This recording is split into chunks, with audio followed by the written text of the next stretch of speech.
Most of you aren't subscribed. Make sure to subscribe, as it helps out the channel. Without further ado, the series kicks off with several men aboard Navy ships, surveying a nearby island, all stating that their weapons have no chance against mysterious enemies. Heading onto the island, we follow several hunters facing the mysterious enemies, a swarm of monster red ants. As the frontline hunters work together, they attempt to physically stall the red ants, all whilst other hunters barrage the ants with spells. But sadly, the hunters are ultimately overrun by the swarm. As they all begin begging for their lives, the hunters all note how they are far too low level to be facing such powerful creatures. But just then, Byung-gu, a S-rank healer, arrives. As Byung-gu begins healing the injured, Yun-seok, wielding lightning magic, and Yunho, wielding martial arts skills, begin clearing the area of the swarm of red ants. Amazed that the three S-rank hunters were easily able to save them, everyone suddenly senses a greater white ant monster appear, prompting Yun-seok and Yunho to volunteer to defeat the monster, all whilst Byung-gu continues to treat the injured. With both S-rank adventurers dashing towards the white ant, Yunho chooses to wrestle with the creature, giving Yun-seok enough time to prepare a powerful lightning spell, perfectly striking the white ant from behind. As the creature is temporarily paralyzed, Yunho rips off the white ant's two front-facing fangs, leaping back, only to launch one of the torn-off fangs at the white ant, easily carving a hole in the creature's torso with his projectile. With no time to breathe, both S-rank hunters spot swarms of white ants approaching their location, forcing Yunho to awaken his berserker mode and Yun-seok to unleash simultaneous waves of lightning. Cutting to a nearby town on the same island, we spot Guildmaster Choi rally several other hunters in town, all standing off against a swarm of ants. Channeling a single flame spell, Choi signals the start of their raid on the ants, easily incinerating the weaker red ants, only to order his guild to begin attacking the greater white ants. Apparently, 10 years ago, several gates had begun appearing out of nowhere, allowing powerful monsters deemed magic beasts to appear. Seeing as conventional military weapons were useless against these magic beasts, it was discovered that humans began awakening with powers and skills that could rival the appearance of these magic beasts. These people were called hunters. Once a hunter had awakened, they would be given a rank from rank S to rank E, and sadly, once someone has awakened, there would be no way of improving one's rank no matter how hard they trained. Cutting to the present day, 3 years later, we see a Mr. Kim sipping on some coffee in preparation for a raid only to greet Park. Mr. Kim learns that Park's wife has recently gotten pregnant again, explaining Park's reason for attending their raid today, as he hopes to earn some extra cash for the family. Just then, our MC, Sung Jinwoo, arrives, greeting everyone as everyone is clearly happy to hear that Jinwoo is here. Seeing the attention Jinwoo is getting, Park asks Mr. Kim if Jinwoo is absurdly strong. But Mr. Kim corrects Park, stating that Jinwoo had been deemed the weakest adventurer ever to be discovered. And the reason everyone is happy is because they know any raid Jinwoo partakes in will be easy for them. Cutting over to Jinwoo, we see him holding the sadness from overhearing Mr. Kim and Park gossip about his weak status, but suddenly bumps into Juhee, happy to be working with her again. Cutting Jinwoo off, Juhee demands to know why Jinwoo is so covered in scars. But as they sit down, Juhee helplessly listens as Jinwoo recounts his latest raid on an E-rank dungeon, blaming himself for not being strong enough to avoid being hurt. Before Juhee can say anything, they are both called to have a group meeting. Introducing himself as Song Cheol, Song states that he will be leading their raid, since he is the most highly ranked out of their party. With the meeting over, everyone begins making their way over to a portal, all heading in one by one, leaving only Jinwoo left. Taking out a blade he was barely able to afford, Jinwoo takes a deep breath, gripping his blade tight, only to head through the portal. Elsewhere, we follow an old man, Go Gunhee, chatting with one of his employees, mentioning how the items collected upon slaying magic beasts are known as essence stones. Cutting back to Jinwoo, we see that he has managed to slay a magic beast by himself, acquiring an essence stone, but is caught off guard when a goblin sneaks up on him. Able to dodge the goblin's advances, Jinwoo goes in for a strike, but his blade shatters upon impact, leaving Jinwoo wide open for the goblin to stab him. Seeing Jinwoo in trouble, Park runs over to slay the goblin, heading back to help the rest of the group with other monsters.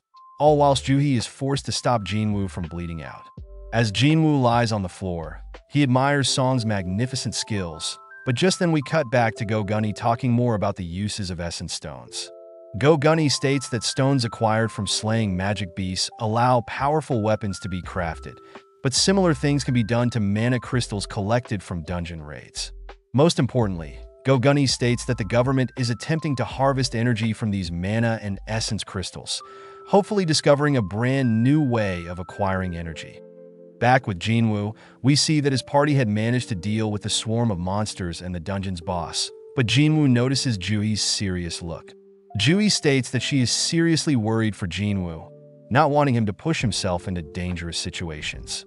Just then, one of their party members points out that there is a tunnel that leads somewhere, catching everyone's attention as they suspect that this may be a double dungeon. Since the party wasn't able to acquire that much loot from their current dungeon, several people reason that they should be able to acquire extra loot, but the group leader Song wants to make sure everyone is on board. Upon taking a vote, Song counts 6 votes for continuing into the second dungeon and 6 votes against, leading only Jinwoo's vote.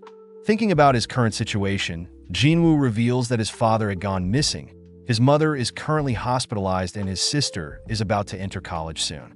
Since he is the only one that can work, Jinwoo votes for entering the second dungeon.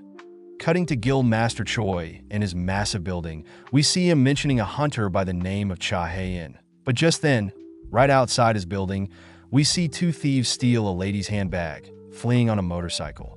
Before the thieves can escape, Cha Hae-in appears, easily retrieving the stolen bag, only to leap away to avoid being swarmed, having become famous from being a S-rank hunter.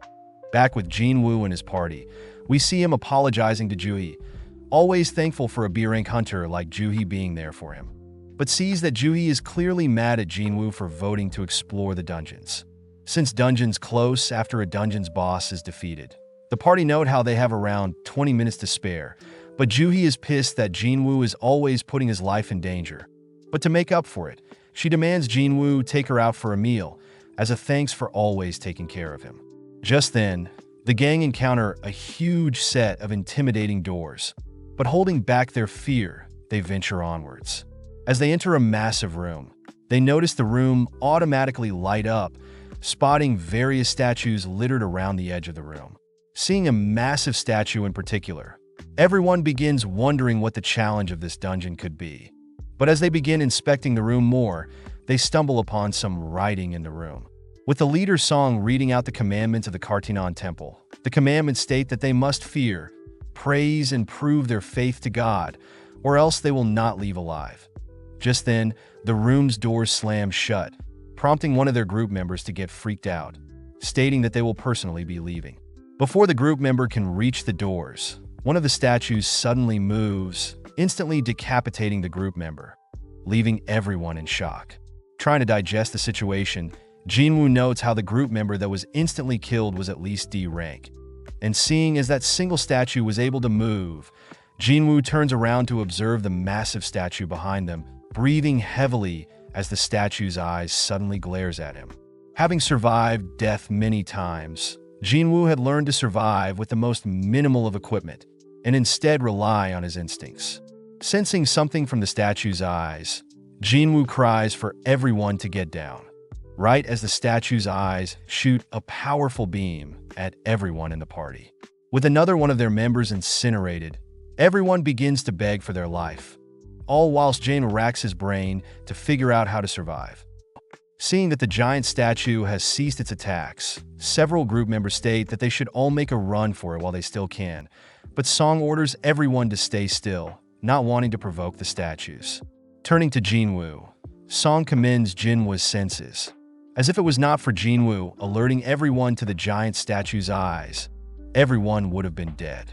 Grateful for the thanks, Jinwoo realizes that Song has lost one of his arms, so the least he could do is help Song stop the bleeding. Seeing Juhee so shaken up, Song reveals that the reason a B-rank hunter like Juhee only participates in low dungeon raids is sadly due to her weak mental state to violence. Additionally, Song mentions how although he too has participated in several B-rank dungeon raids himself, he has never faced such a powerful creature like the giant statue, suspecting the creature of being S-rank. Sitting down and re-evaluating their clues carved onto the stone, Song and Jinwoo wonder if the god they must worship, pray, and believe is the giant statue before them. At the same time, Jinwoo's sister, Jaina, chats with her friend at school, who is curious about Jinwoo, wondering why a hunter like him is always so injured. With no current plan, Song and Jinwoo agree that they should wait a bit longer to hopefully see something change. At that moment, one of the party members begins to break, stating that he had recently signed with a prestigious guild and that he doesn't want to die now. Encasing himself with a wind spell, the hunter dashes towards the gate, confident that he'll make it. But instantly, the hunter is vaporized. Disgusted to see another party member helplessly die, Jinwoo wonders why the statues don't just slaughter them, suddenly realizing something. Remembering that the first commandment from the stone is to worship God, Jinwoo begins to slowly stand up, but Song demands Jinwoo not do anything foolish.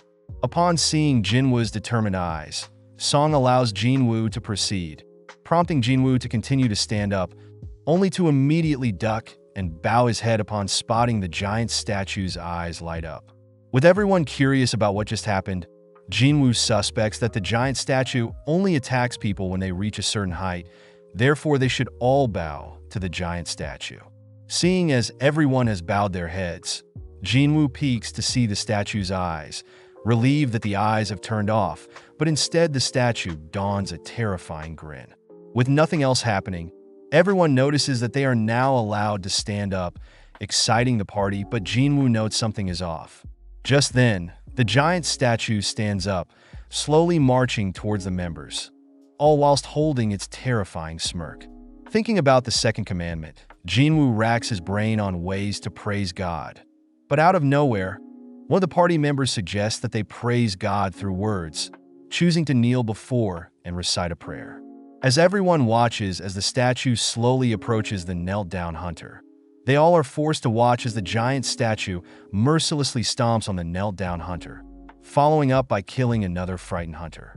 Seeing as it is too dangerous to stick together, everyone splits up, prompting Jinwoo to grab hold of the frightened Juhee, dragging her with him.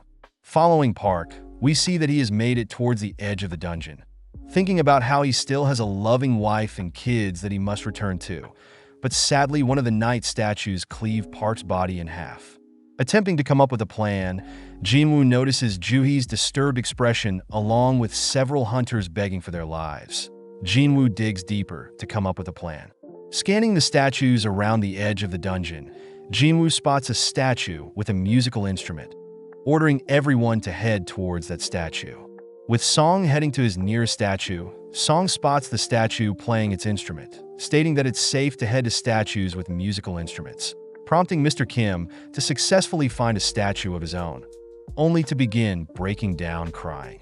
Jinwoo and Juhee have also arrived at a music-playing statue, but Jinwoo notes that the statue isn't playing its instrument, deducing that only one person can stand below each music-playing statue. Leaving the frightened Juhee beneath the statue, Jinwoo runs to search for another statue, catching the attention of the giant statue. Barely able to spot a music-playing statue, Jinwoo is barely able to avoid the giant statue's advances, but unfortunately wounds up beneath a shield-wielding statue. With the shield statue bringing its shield down on Jinwoo, he barely manages to survive, managing to crawl to a music-playing statue.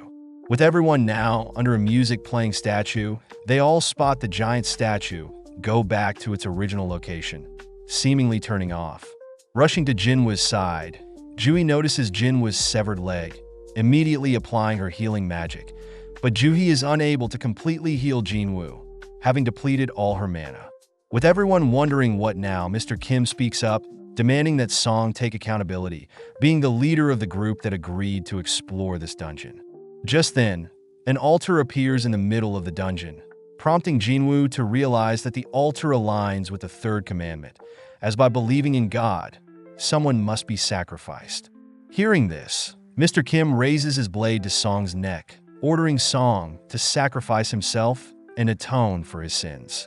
With Song agreeing, Jinwoo thinks about how this is wrong, as everyone voted and agreed as a group, but when Song enters the vicinity of the altar, an orange flame appears. Curious as to the reason for this, Jinwoo asks 2 other party members to help him enter the altar's domain, prompting 3 more orange flames to appear. With Jinwoo attempting to figure out what is happening, Song reminds Jinwoo that today is the 7th day of their dungeon raid, meaning if they wait any longer to defeat this dungeon, the dungeon itself will open. This is referred to as a dungeon break, as the dungeon will act as a portal between the human world and the monsters. With Jinwoo asking for Joo-hee and Mr. Kim to enter the vicinity of the altar as well, we see 6 orange flames in total. But just then, an additional ring of blue flames appear around them along with the dungeon doors opening. As the blue flames begin to disappear one by one, everyone notices the statues along the edge of the dungeon begin to move, fearing what will happen when the statues reach them. Jinwoo is able to figure out that the statues only move when they aren't looking at them. But with the temptation of freedom before them, one of the female hunters beside Jinwoo makes a break for the door, managing to escape successfully, but one of the orange flames disappears. Seeing her escape, another hunter pushes Jinwoo aside, also managing to escape, leaving only 4 remaining. Seeing Mr. Kim tempted by freedom as well, Jinwoo states that they need at least 4 people to stop all the statues, and that once the blue flames all disappear, they can all escape. Sadly, Mr. Kim apologizes in tears, stating that they can't be certain that they can escape, only to escape out of the dungeon himself. Knowing that they will all die soon, Song asks that Joo-hee and Jinwoo leave him, as they need at least 1 person in the vicinity of the altar to keep the door open. As Joo-hee attempts to move, Joo-hee falls to her knees, as her fatigue has finally kicked in.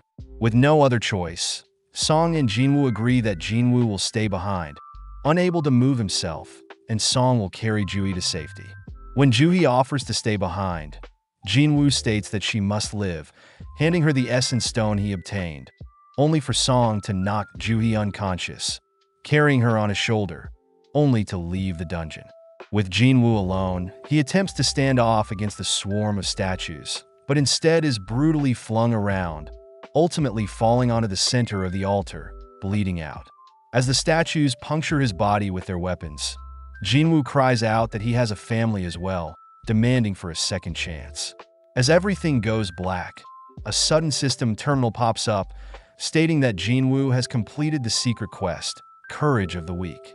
The system terminal asks if Jinwoo wants to be given the player status, reminding Jinwoo that his heart will stop in 0.02 seconds, prompting Jinwoo to accept the offer. With his life flashing before his eyes upon accepting the player title, Jinwoo suddenly wakes up in a hospital bed, realizing that his arm is completely fine. Fearing that his leg may still be missing, Jinwoo is pleasantly surprised to see that his leg has also healed, along with the various stab wounds he endured from the statues. Wondering if everything he went through was simply a dream, Jinwoo is interrupted by 2 men from the Hunters Association surveillance team, Woo Jinchul and Kong Taeshik. Sitting down to have a chat, Jinchul tells Jinwoo that he's been asleep for 3 days, but Jinwoo is more concerned about Song and Joo-hee. Jinchul unfortunately reveals that due to Song's arm being severed, he'll most likely have to retire from being a hunter. As for Joo-hee, she seems to be traumatized, currently undergoing psychiatric care, meaning her role as a hunter is currently on hold. Jinchul calmly repeats to Jinwoo that out of all the party members that entered the double dungeon, only 6 were able to make it out alive, but Jinchul does mention something peculiar. Apparently, when he along with several members of the White Tiger Guild went to rescue Jinwoo's party, they only ended up discovering Jinwoo's unconscious body, and no temple nor statues. Shocked to hear this, Jinwoo is unable to fathom what he just heard, but Jinchul reassures Jinwoo that he has no reason to suspect anything malicious went on, trusting Jinwoo and his members' words. Out of nowhere, Jinchul gets serious, asking if Jinwoo experienced a double awakening. Since it's quite well known that hunters once awakened can never improve their stats no matter how hard they train, but there have been rare cases in the past where hunters have awakened a second time, allowing the same hunters to reach the S rank. Having brought a mana measuring device, Jinchul asks Jinwoo to place his hand on the device to re-evaluate Jinwoo's current mana level. Since Jinchul heard that the statues in the dungeon were S rank and above, Jinchul deduces that the only way Jinwoo could have possibly survived was to be S rank or greater. Sadly, the reading on the device reveals that Jinwoo's mana level is still at 10, meaning Jinwoo is still an E rank hunter. As Jinchul and Taeshik leave, Jinwoo lies back in bed, trying to digest what is going on, but suddenly Jinwoo notices a system terminal pop up with several unread messages. Recognizing the terminal as the one he saw before he was forced to accept the player title, Jinwoo pokes at it, noting how it is not a physical terminal. Just then, Jaina arrives, scolding Jinwoo for being such a reckless older brother. Seeing Jaina in front of him, Jinwoo can't help but smile, happy to see his little sis. But this annoys Jaina, who states that she'll drop out of school and go job hunting if it means Jinwoo will stop having to risk his life as a hunter. Apologizing for always worrying her, Jinwoo asks if Jaina can see the system terminal in front of him, but Jaina gets confused, wondering if Jinwoo hit his head. Asking for some advice, Jinwoo learns from Jaina that he should open the messages he's received from this mysterious system terminal Jinwoo is seeing, just like a video game.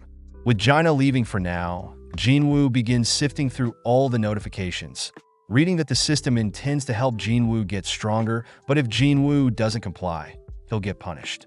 Stopping on his assigned daily quest, Jinwoo gets annoyed that he has to perform push-ups, sit-ups, squats, and running whilst he's still hospitalized, so Jinwoo simply lays back down, ignoring the daily quest.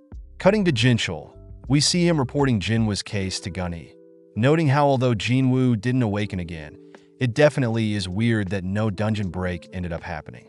That evening, we follow Guildmaster Choi, asking S-rank Cha Hae-in to participate in an upcoming B-rank dungeon raid. Apparently, since Cha was only recently a hunter, Choi states that he wants Cha to gain some more experience leading a team, reassuring Cha that all she needs to do is fight like she normally does, and that will be enough to lead the raid. Choi reminds Cha that his hunter guild is quite powerful in Japan, but compared to international guilds they are nothing. Therefore, learning ways to improve their members as a team is the ideal solution to grow stronger. That night, a huge gate begins forming in the middle of a busy road, but at the same time, Jinwoo's daily quest expires. As the system terminal begins to bug out, Jinwoo suddenly is forced awake, noticing huge amounts of shaking around his hospital bed. Having been assigned as punishment, Jinwoo awakens in a desert, turning to spot a massive poisonous centipede. Seeing a timer pop up, telling Jinwoo to survive for 4 hours, Jinwoo doesn't have time to wonder if this is a dream, running across the sand dunes in fear for his life. With the nurses in the hospital checking in on Jinwoo, they start panicking when they realize Jinwoo isn't in his room. But at the same time, as Jinwoo tirelessly flees from the various centipedes chasing him, his 4-hour time elapses, transporting him back into the hospital. Before Jinwoo collapses, he spots the system terminal congratulating him for surviving, only to reward Jinwoo. Several days later, Jinwoo gets ready for his daily quest, reassuring Jaina that she doesn't need to stress about him. Following Juhee, we see that she has been requested to help attend a D-rank dungeon raid. But since Juhee is still shaken up, she sadly declines the offer, but gets happy hearing that Jinwoo has finally awoken from the hospital. As Juhee brings a little basket of flowers for Jinwoo, she spots several nurses gossiping about Jinwoo, noting how weird it is for Jinwoo to have recently begun daily exercises. With Juhee unable to meet with Jinwoo, we cut back to Jinwoo, who has completed his daily quest for the day, learning that the system terminals are indeed real, as upon completion of his daily quest, Jinwoo is granted 3 rewards. First, Jinwoo is granted a full recovery of all exhaustion that can be used whenever. The second is skill points that can be used on any attribute. For Jinwoo, he's been placing them in strength, resulting in his body slowly growing more and more muscles. Jinwoo's final gift is a loot box, which up until now he had been receiving pins and bandages. But today he's received a mysterious key that opens a gate at Hapjeong subway station.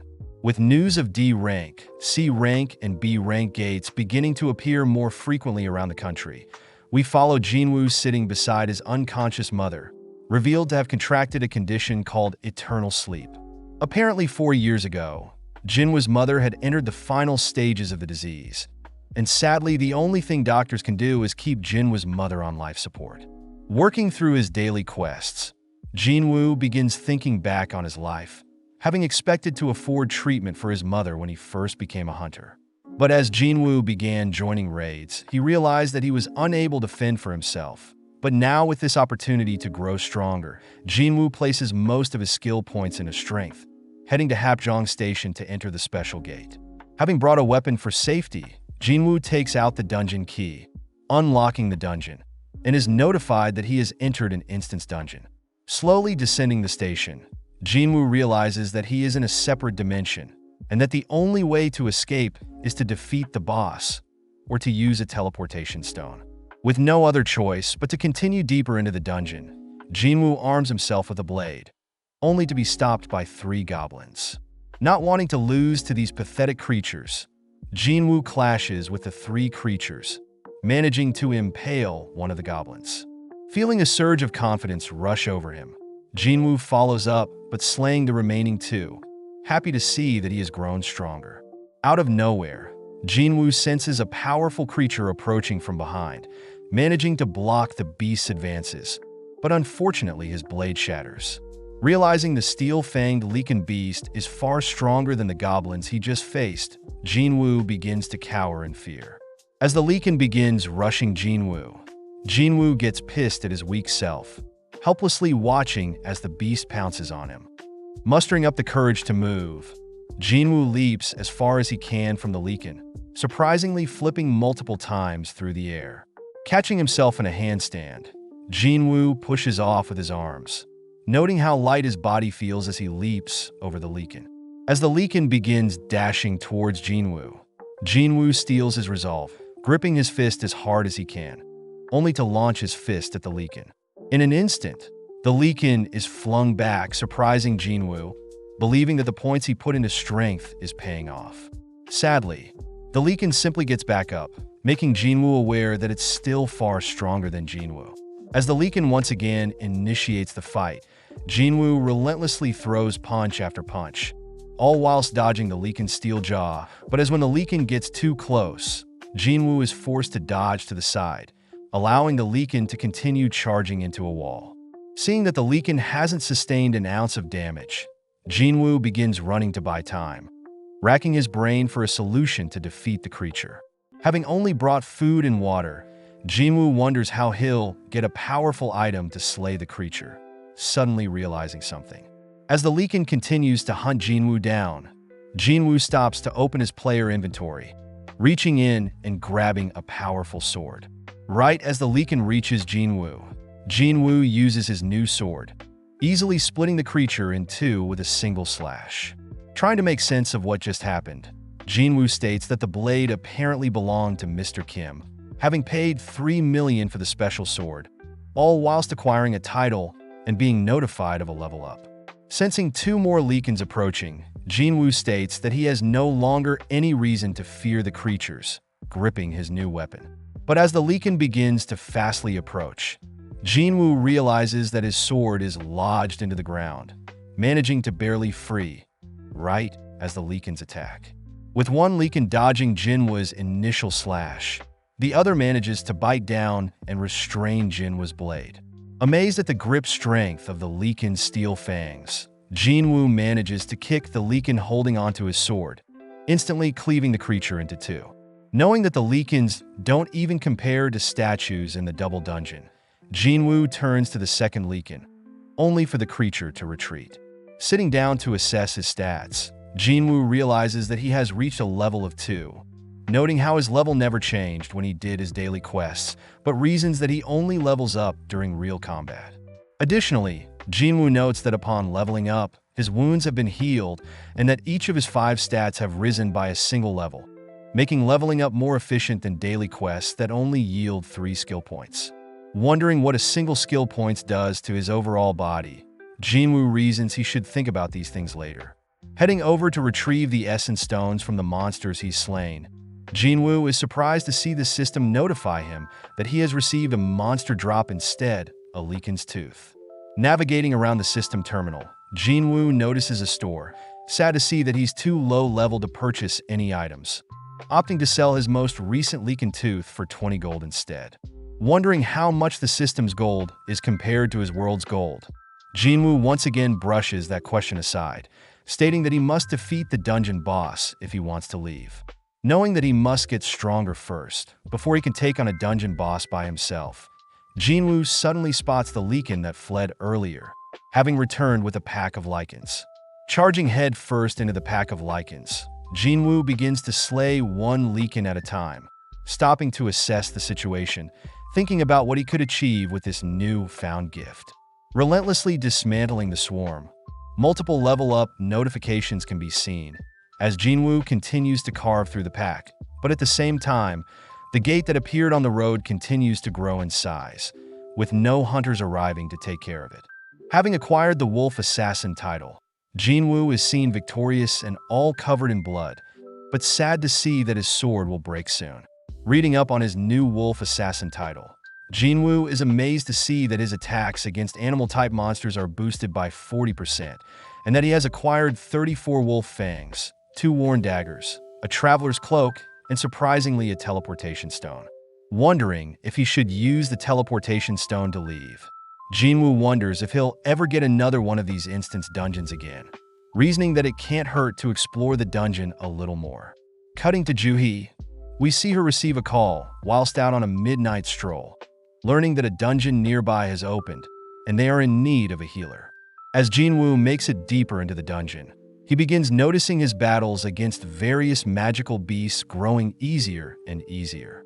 Jinwoo realizes that the red text he saw for the Leaken had now turned white, meaning white text represents weak monsters, orange represents moderate monsters, and red means difficult monsters. Happy to have reached level 15, Jinwoo notes how he no longer can level up with the weaker magical beasts, reasoning that it's time to head downstairs to face this powerful aura he's been sensing. Upon reaching the bottom of the stairs, Jinwoo is weirded out by the decrepit station, but out of nowhere an attack suddenly sends Jinwoo flying against the wall, barely able to block the attack, but the attack instantly shatters his sword.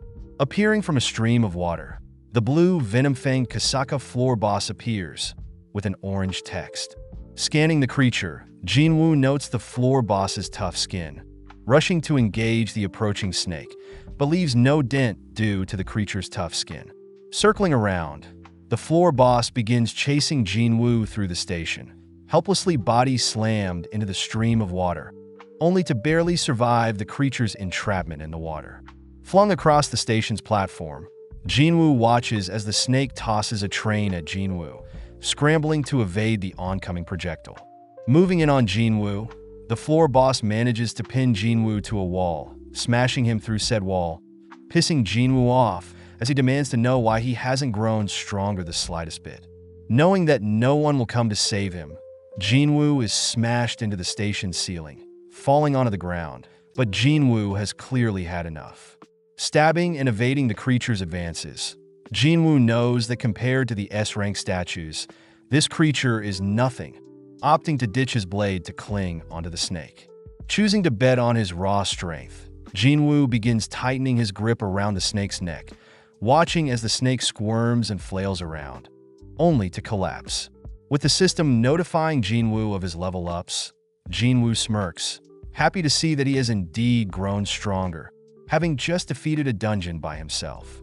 Additionally, Jinwoo notices that he has acquired Kasaka's Venomfang dagger, a blade double the attack of Mr. Kim's sword, even applying a drain and a paralysis effect on enemies, along with Kasaka's Venom Gland, a potion that seems too risky to use. Just then, the system notifies Jinwoo of his completion of the dungeon, reverting the station back to normal, prompting Jinwoo to exit from where he came from. Upon reaching the exit, Jinwoo finds it weird that no one is around, but he suddenly hears a military officer call out. Demanding to know why Jinwoo just appeared out of the station, the officer apologizes upon learning that Jinwoo is a hunter, guiding Jinwoo to a dungeon break nearby. Apparently, the dispatch hunters were able to clean up most monsters, leaving only the dungeon boss, which Jinwoo can sense with his new level. Upon arriving on the scene, Jinwoo is able to sense that there are 8 E-rank hunters and 2 D-rank hunters, all struggling to break through the dungeon boss's defense. Suddenly, Jinwoo spots Jui, sad to see that she still hasn't recovered from the trauma from the double dungeon. But this only motivates Jinwoo to step in. With the broken sword he's still holding, Jinwoo cocks back the blade, propelling the sword through the dungeon boss's skull, allowing the other hunters to subdue and finally defeat the boss. As the hunters are relieved to have defeated the boss, one of the knights gets stressed, knowing that they must have been helped by a monstrous hunter, able to pierce the dungeon boss's defenses with a single strike. Spotting a shattered blade nearby, the hunter asks if anyone knows who the blade belongs to, but Jui manages to spot Jinwoo leaving the scene, wondering how powerful Jinwoo has become. Back in the hospital, we see 2 nurses gossiping about Jinwoo, amazed that he has a hot body and a cute face, all whilst Jinwoo smashes out his daily quest. Upon visiting Jinwoo, one of the newer nurses is shocked, amazed that Jinwoo's muscles are far more amazing in person. Apologizing for being shirtless, Jinwoo slips on a shirt, only to ask the flustered nurse what he can help with. Shyly, the nurse reminds Jinwoo that he'll be discharged today, asking Jinwoo to head to the front desk in order to fill in some paperwork. Happy to hear that, Jinwoo begins heading towards the front desk, but as Jinwoo leaves his room, the nurse asks for Jinwoo's phone number. Comedically, Jinwoo obliges, believing that the nurse needs his number to send him his test results. That morning, we followed an interview on a news broadcast, interviewing S-rank hunter Baek Yunho. The interviewer remarks that Yunho is one of 7 S-rank hunters in the country, asking what it must be like for hunters to hone their skills and to put their lives on the line when exploring dungeons.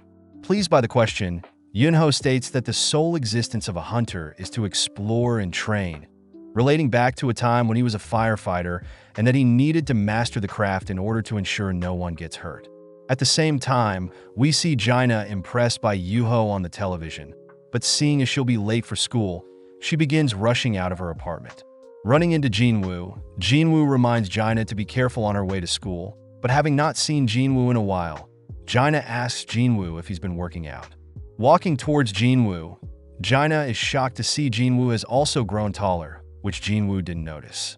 Before Jaina leaves, Jinwoo forces Jaina to take an umbrella, wishing her a safe trip. Checking his daily quests, Jinwoo notes that he'll finish his required 10-kilometer run later today. Checking out his own body, Jinwoo speculates that if he continues to put his points into strength, he'll probably become a bodybuilder. Knowing that he still has 12 skill points to use, Jinwoo notes how he should play some agility, thinking that vitality and perception could be helpful as well. But as for intelligence, Jinwoo wonders when he would have to use magic. Placing his points into strength, agility, and perception, Jinwoo suddenly gets a call from his landlord, realizing that he needs to pay this month's rent. Promising to pay soon, Jinwoo begins searching for dungeon raids he can join in on, noting how he has to raid higher-ranked dungeons to earn more money. Jinwoo thinks his ability to endlessly grow seems like a skill that no one has ever heard of. Therefore, Jinwoo states that he better keep this cheat skill a secret until he can at least grow stronger. Spotting an enticing raid, Jinwoo jogs to his destination, finishing the 10 kilometers along with meeting up with his raid party. Greeting Hwang Dong-suk, some of Dong-suk's members recognize Jinwoo, yelling that Jinwoo is known as the weakest hunter in the world, but Dong-suk asks Jinwoo to ignore them, apologizing for their rude remarks. Going over the rules, Dong-suk states that they'll be raiding a C-rank dungeon and they need a minimum of 8 hunters, with half needing to be at least C-rank. Dong-suk states that Jinwoo's role is to solely fill a slot, promising Jinwoo to still pay him 2 million for participating, prompting Jinwoo to scan the other hunters, noting how there are 4 C ranks and 2 D ranks. Dong-suk asks Jinwoo to help carry a bag filled with food, spare clothing, gear, and med kits, but Jinwoo realizes that their party doesn't have a healer, learning that since it's hard for independent raids to acquire a healer. Sensing something suspicious about this amazing opportunity, Jinwoo agrees to sign a contract, but suddenly spots Yu Jinho, a 21-year-old D-rank hunter. Seeing Jinho's gear, Jinwoo realizes that Jinho must be from a very wealthy family, but nonetheless, everyone begins heading into the dungeon. Upon confirming that the dungeon is C rank, the party heads through the portal, prompting Kyuwon to light up the dark dungeon with some light magic. As the party begins heading through the dungeon's cave, they all note how there are no glow stones, rocks that faintly light up dungeons, which are different from essence stones from monster drops and mana stones that people normally mine. With several minutes passing, the party gets weirded out, wondering why they have yet to run into any magical beasts. Running into a location filled with holes, everyone begins sensing a strange aura approaching, all beginning to brace for whatever is to come. Racking his brain for what the enemies could be, Jinwoo deduces that they are up against insect-type monsters, alerting everyone that the creatures are approaching from above. With Dong-suk activating his taunt skill, Dong-suk draws the attention of all the insects, ordering his men to protect Kyunwon, who begins channeling a fire spell. With several seconds passing, Kyunwon manages to unleash the powerful fire spell, giving the rest of the party courage to slaughter the insects. Seeing Dong-suk and his men slay the ants, Jinwoo praises the hunter's coordination, but still notes something strange about the situation. Turning to Jinho, Jinwoo notes how his expensive gear is keeping Jinho alive, but as Dong-suk and his members finish up the insects, he thanks Jinwoo for alerting them to the attack. As Dong-suk and his men inspect the bodies of the insects, they realize that the insects have bite marks that imply a greater monster must have terrorized the insects prior, but Jinwoo spots Dong-suk acting strange, warning Jinho to be wary of the others. As everyone continues deeper into the dungeons, Jinwoo begins thinking about the conditions of this raid, finding it weird that Dong-suk's independent party seems quite strong, but refuses to accept healers and has a reputation of recruiting strangers for every dungeon raid. Finally, encountering a web-filled section of the dungeon, Dong-suk begins carving through the webs, prompting Kyunwon to light up the dark tunnel, revealing a massive pile of mana crystals. Seeing the tons of mana crystals, Dong-suk states that he's hit gold, estimating the mana crystals total around 1 billion, wanting to use the money to catch up to his younger brother. Realizing something, Jinho asks to see Jinwoo's contract, confronting Dong-suk as Jinho had realized that Jinwoo's contract had specified that Jinwoo won't be getting any drops from mana crystals and only monster drops. Changing the topic, Dong-suk promises to pay Jinwoo properly, but first they need to mine the mana crystals before defeating the giant spider dungeon boss. Asking his men to grab mining equipment, Dong-suk hears his men apologize for forgetting the mining tools elsewhere in the dungeon. Scolding his men for being so forgetful, Dong-suk asks Jinwoo and Jinho to stay and watch the dungeon boss, ignoring Jinwoo's concerns, as Dong-suk states that they should trust his orders.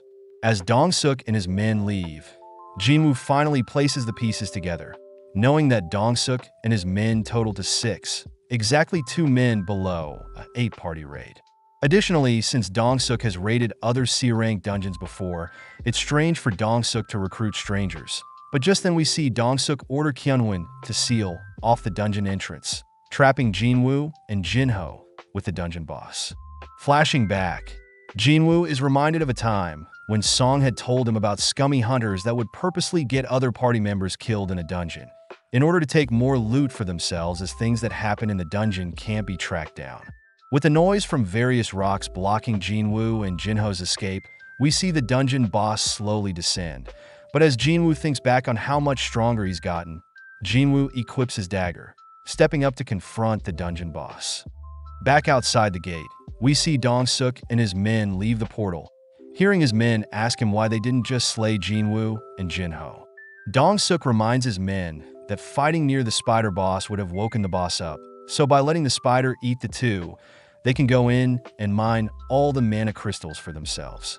Dong-suk notes how there were other entrances on the ceiling in the boss room, so they can enter and exit through them once the dungeon boss has settled down. But as they wait, Dong-suk states that in case they aren't able to gather enough mana crystals, they can always steal Jinho's rare gear.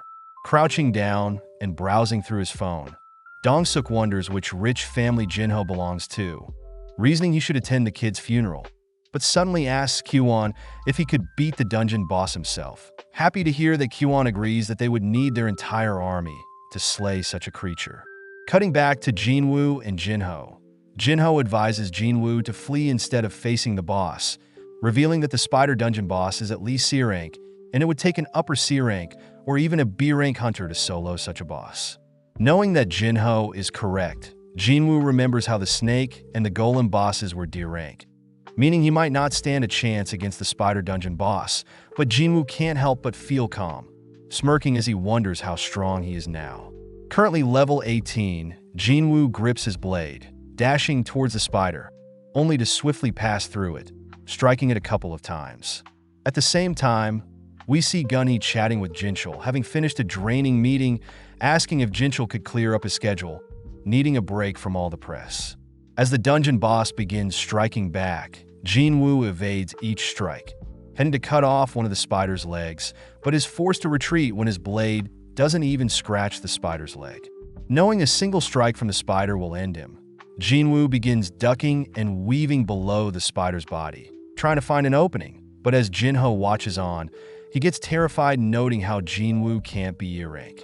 Jinho suspects that Jinwoo is a false ranker, someone that is able to manipulate their magic power, purposely placing lower than expected in order to hunt for fun.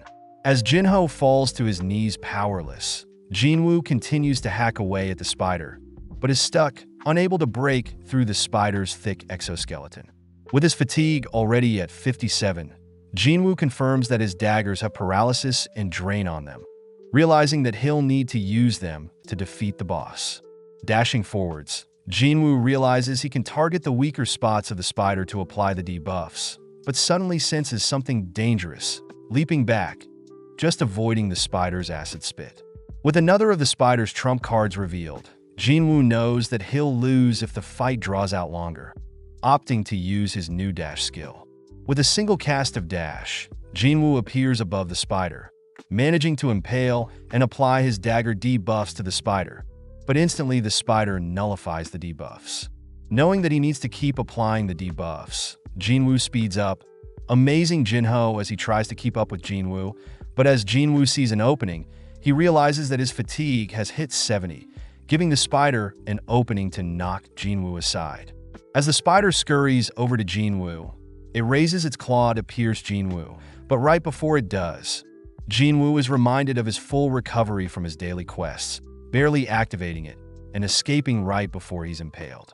Once again above the creature, Jinwoo lands cleanly on the spider's face, impaling each and every one of the spider's eyes, successfully stacking paralysis and drain repeatedly until the spider collapses. Just like that, Jinwoo had soloed a C-rank dungeon boss, gaining a couple levels and grateful to have kept the full recovery for occasions like this. Amazed and terrified at Jinwoo's potential, Jinho watches as Jinwoo retrieves the dungeon boss essence stone, politely offering to carry all the gear, handing Jinwoo some water only to begin mining some mana stones. Weirded out by Jinho's sudden change in attitude, Jinwoo spots Dong-suk and his party arriving in the boss room through an entrance in the ceiling, all wondering who defeated the dungeon boss. At the same time, we see Gunhee and Jinchul sparring, with Gunhee nonchalantly parrying and blocking each of Jinchul's strikes, only to land a powerful punch on Jinchul. Checking to see if Jinchul is okay, Gunhee thanks Jinchul, as he needed to relieve some stress, reminding Jinchul that relying solely on one's hunter's skills is foolish, as it's important to hone one's mind and body normally. Back with Jinwoo, we see Dong-suk and his men confirm that the spider boss had been defeated, revealing that they know Jinho is the son of Yu Myung-han, the head of the Eugene Construction Company. Curious as to why Dong-suk is mentioning that now, Jinho is horrified to hear Dong-suk offer him to join them, asking Jinho to kill Jinwoo. Dong-suk reasons that if Jinho was the one that soloed the dungeon boss, then it must mean that Jinho's gear has special enchantments that even Dong-suk and his party may have trouble with. Seeing Jinho hesitate, Dong-suk states that he can either accept his offer, or he can die here with Jinwoo. Seeing Jinho slowly approach Jinwood, Dong-suk is happy to see Jinho is choosing to slay Jinwoo, but is shocked when Jinho has decided to fight alongside Jinwoo. With no other choice, Dong-suk and his men begin slowly approaching Jinwoo and Jinho, asking if they have ever slayed another human before, but just then, Jinwoo gets an urgent quest, ordering Jinwoo to slay the 6 entities with immense bloodlust, or else Jinwoo will receive a punishment. As Kwon fires a spell at Jinwoo, We cut to Heejin meeting up with some friends, heading to a cafe to catch up. Heejin notes how she, along with other White Tiger Guild members, are doing nothing noteworthy, asking Gina about her training with Cha, as they are both Hunter Guild members. Gina states that Cha is beyond this world, easily defeating A-rank monsters that would normally be quite hard for her. Even Kahun, the leader of her party, was amazed, but Gina asks if Chul, the leader of Jinny's party, is any good. As the girls gossip about the suspiciously high death rates in dungeon raids recently, we cut back to Jinwoo, barely alive from the projectile Q-on had landed on him. Reminded of the betrayal he felt at other humans, Jinwoo wonders if the urgent quest is the system's way of helping him, prompting Jinwoo to slowly get up, trudging over to Dong-suk and his men. Seeing Jinwoo pathetically waddle towards them, Dong-suk and his men feel sorry for Jinwoo, but suddenly see Jinwoo acting possessed. Having heard enough, one of Dong-suk's men, Juntae, leans on Jinwoo, mocking Jinwoo's pathetic act, but Jinwoo silences Juntae, conjuring his dagger, only decapitating Juntae with a single slash. Horrified, Dong-suk notes how Juntae was a D rank, but Jinwoo only thinks about how he must kill these men in order to survive. As three of Dong-suk's men rush and fire projectiles at Jinwoo, Jinwoo instantly impales two of the attackers, applying paralysis and drain to both men, following up by cutting down the third man, only to slay Q-on as well. With only Dong-suk left, Dong-suk immediately casts reinforcement, deducing that Jinwoo's dagger has special debuffs, stating that his fortified body should now withstand Jinwoo's dagger. Sadly, Jinwoo simply dashes in close, grabbing and slamming Dong-suk's head into the ground. Completely defeated, Dong-suk begs for his life, offering to pay Jinwoo any amount of money he wants, but Jinwoo reminds Dong-suk that he tried to kill him 3 times. Pissed at Jinwoo's attitude, Dong-suk cries that his brother is very strong, but Jinwoo ignores his cries, decapitating Dong-suk and finishing up his urgent quest.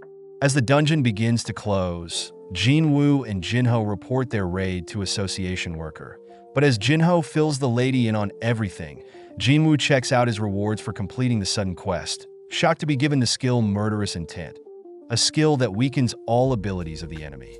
Having lied to the lady, Jinho is forced to claim all the glory, but as the lady leaves, Jinwoo states that he's happy to have given Gina an umbrella, all whilst we cut to Dong-suk's younger brother, staring off into the distance. Cutting to Jinchul, we see him receive a report on the recent dungeon raid, where Dong-suk and his men were killed, but the C-rank dungeon was still completed. Jinchul hears that Jinho was carrying very expensive gear, reasoning that it was Jinho that took care of the boss, but is surprised to hear Jinwoo was also a part of the raid, realizing that Dong-suk's younger brother, Hwang Dong-soo, may show up. Back with Jinwoo, we see him arriving home, exciting Gina as he's brought fried chicken home. On top of that, Jinwoo mentions how he can cover his mom's hospital bill along with their living expenses for a while, piquing Gina's interest as she notes Jinwoo is normally more frugal.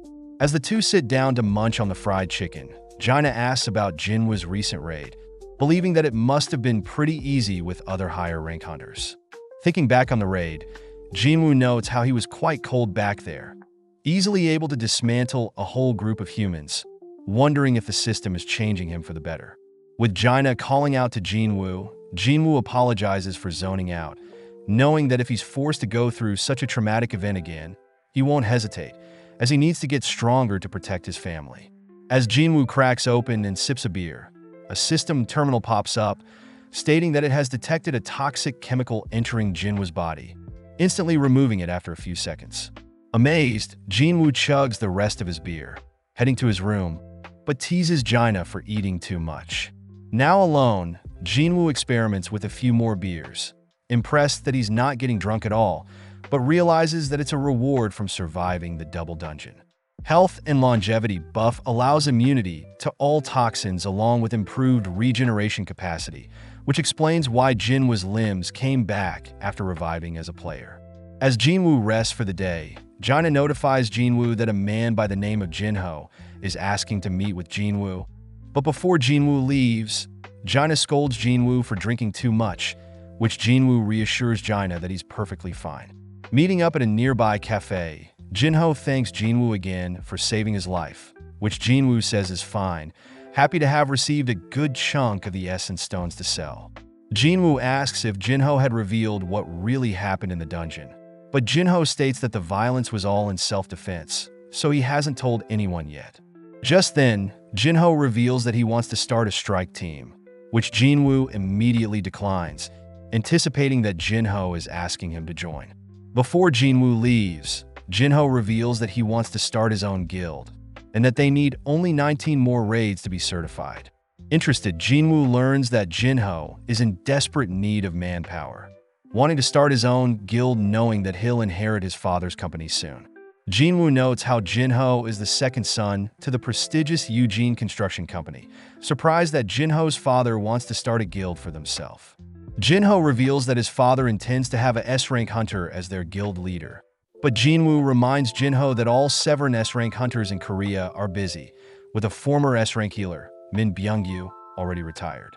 Jinwoo realizes that Jinho's father intends to steal a S-rank hunter from another guild, warning against that as it may start political war, but Jinho states that he wants Jinwoo as their leader, believing that Jinwoo is already at least a B-rank hunter.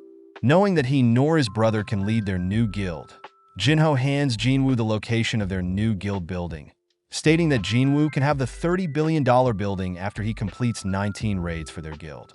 Shocked at the amazing offer, Jinwoo calms himself, reasoning that he will probably become a S-rank or greater hunter in no time. Therefore, this $30 billion offer is nothing. As Jinwoo attempts to leave, Jinho cries that in exchange for Jinwoo's cooperation, he promises to never reveal Jinwoo's true power no matter what. That night, we cut to Hwang Dong-soo, asking his assistant Laura about the details of his older brother Dong-suk's death. Dong-soo wonders what happens if he murders another person in another country, prompting Laura to state that murder can lead to the death penalty, but in some cases, the murderer may be evicted to their home country, where they could possibly bargain for a lighter punishment. Happy to hear this, Dong-soo asks when he's free, disappointed that he'll have to wait, but takes a mental note of Jinho and Jinwoo. The next day, Jinwoo and Jaina are preparing to work out together, both jogging alongside each other as Jinwoo asks Jaina what she would do with $30 billion. Surprised by the amount, Jaina states that she would pay for her mother's hospital bills, along with her school tuition. As for the rest, she doesn't know. Hearing this, Jinwoo speeds up, leaving Jaina alone, completing his daily quest for the day. Just then, Jinwoo realizes that the system had logged 11 kilometers out of 10, wondering how far the system will track his exercises. Once again, leaving Jaina in the dust in order to complete double of what is required. Suddenly, Jinwoo notices his daily quest reveals itself as a hidden quest, granting Jinwoo a full recovery, ability points, a blessed and accursed loot box. Opening up the blessed loot box, Jinwoo is stunned to receive a demon castle key of S-rank difficulty, smirking as he realizes something. The demon castle supposedly has the elixir of life, a magic that can cure all illnesses, prompting Jinwoo to visit his bedridden mother. Seeing as this is a no-brainer, Jinwoo uses the demon key, opening up a massive door, thinking about how powerful his enemies will be. Knowing that he's quite scared, Jinwoo states that he still has the teleportation stone from the previous instance dungeon, keeping it close as an escape option. Just then, a powerful creature roars, drawing Jinwoo's attention as it approaches Jinwoo, deemed Hell's gatekeeper Cerberus. Knowing that he needs to get stronger, Jinwoo equips his dagger, dashing forward and attempting to cut off Cerberus's leg, but leaves only a scratch, following up by barraging the creature with slashes, but still no damage. Activating his murderous intent, Jinwoo attempts to scare the creature, but Cerberus replies with a roar, instantly canceling out Jinwoo's intimidation skill. Moving in close, Jinwoo drives his dagger into Cerberus's nose, applying paralysis and drain, but Jinwoo is forced back when Cerberus instantly cleanses all debuffs, following up by tearing off Jinwoo's left arm. Terrified that Cerberus took away a third of his life, Jinwoo spots Cerberus activate its rage skill, doubling all its stats, only to be shocked when Cerberus's attacks become hard to read. Having already lost half of his health, Jinwoo is forced to use a full recovery, restoring his lost arm along with his health points, dashing forward to strike back. As Jinwoo attempts to fight back, he soon realizes that Cerberus is too quick, forced to flee as Cerberus lands hit after hit, taking Jinwoo closer and closer to 0 health. All while the system continues to alert Jinwoo of his health dropping too low. Knowing that he should leave, Jinwoo takes out the teleportation stone, but before he can use it, Cerberus appears, knocking Jinwoo back and separating him from the teleportation stone. Now forced to hide, Jinwoo remembers the system's shop, purchasing 3 health potions that heal 100 health points each. Looking through his inventory, Jinwoo spots the venom drop from defeating the snake in the instance dungeon. Drinking the potion knowing that any debuffs will be instantly removed, leaving only the potion's 20% physical boost. Just then Cerberus appears, forcing Jinwoo out from hiding. But Jinwoo notes how Cerberus's rage skill has expired. As Jinwoo attempts to move in close with his dagger, Jinwoo is sadly caught by the jaws of Cerberus, dropping below 1,000 health points, but Jinwoo finally is close enough. Gripping his dagger, Jinwoo repeatedly punctures Cerberus's eye with his blade, ultimately forcing Cerberus to drop dead, relinquishing Jinwoo as his newly acquired levels heal him.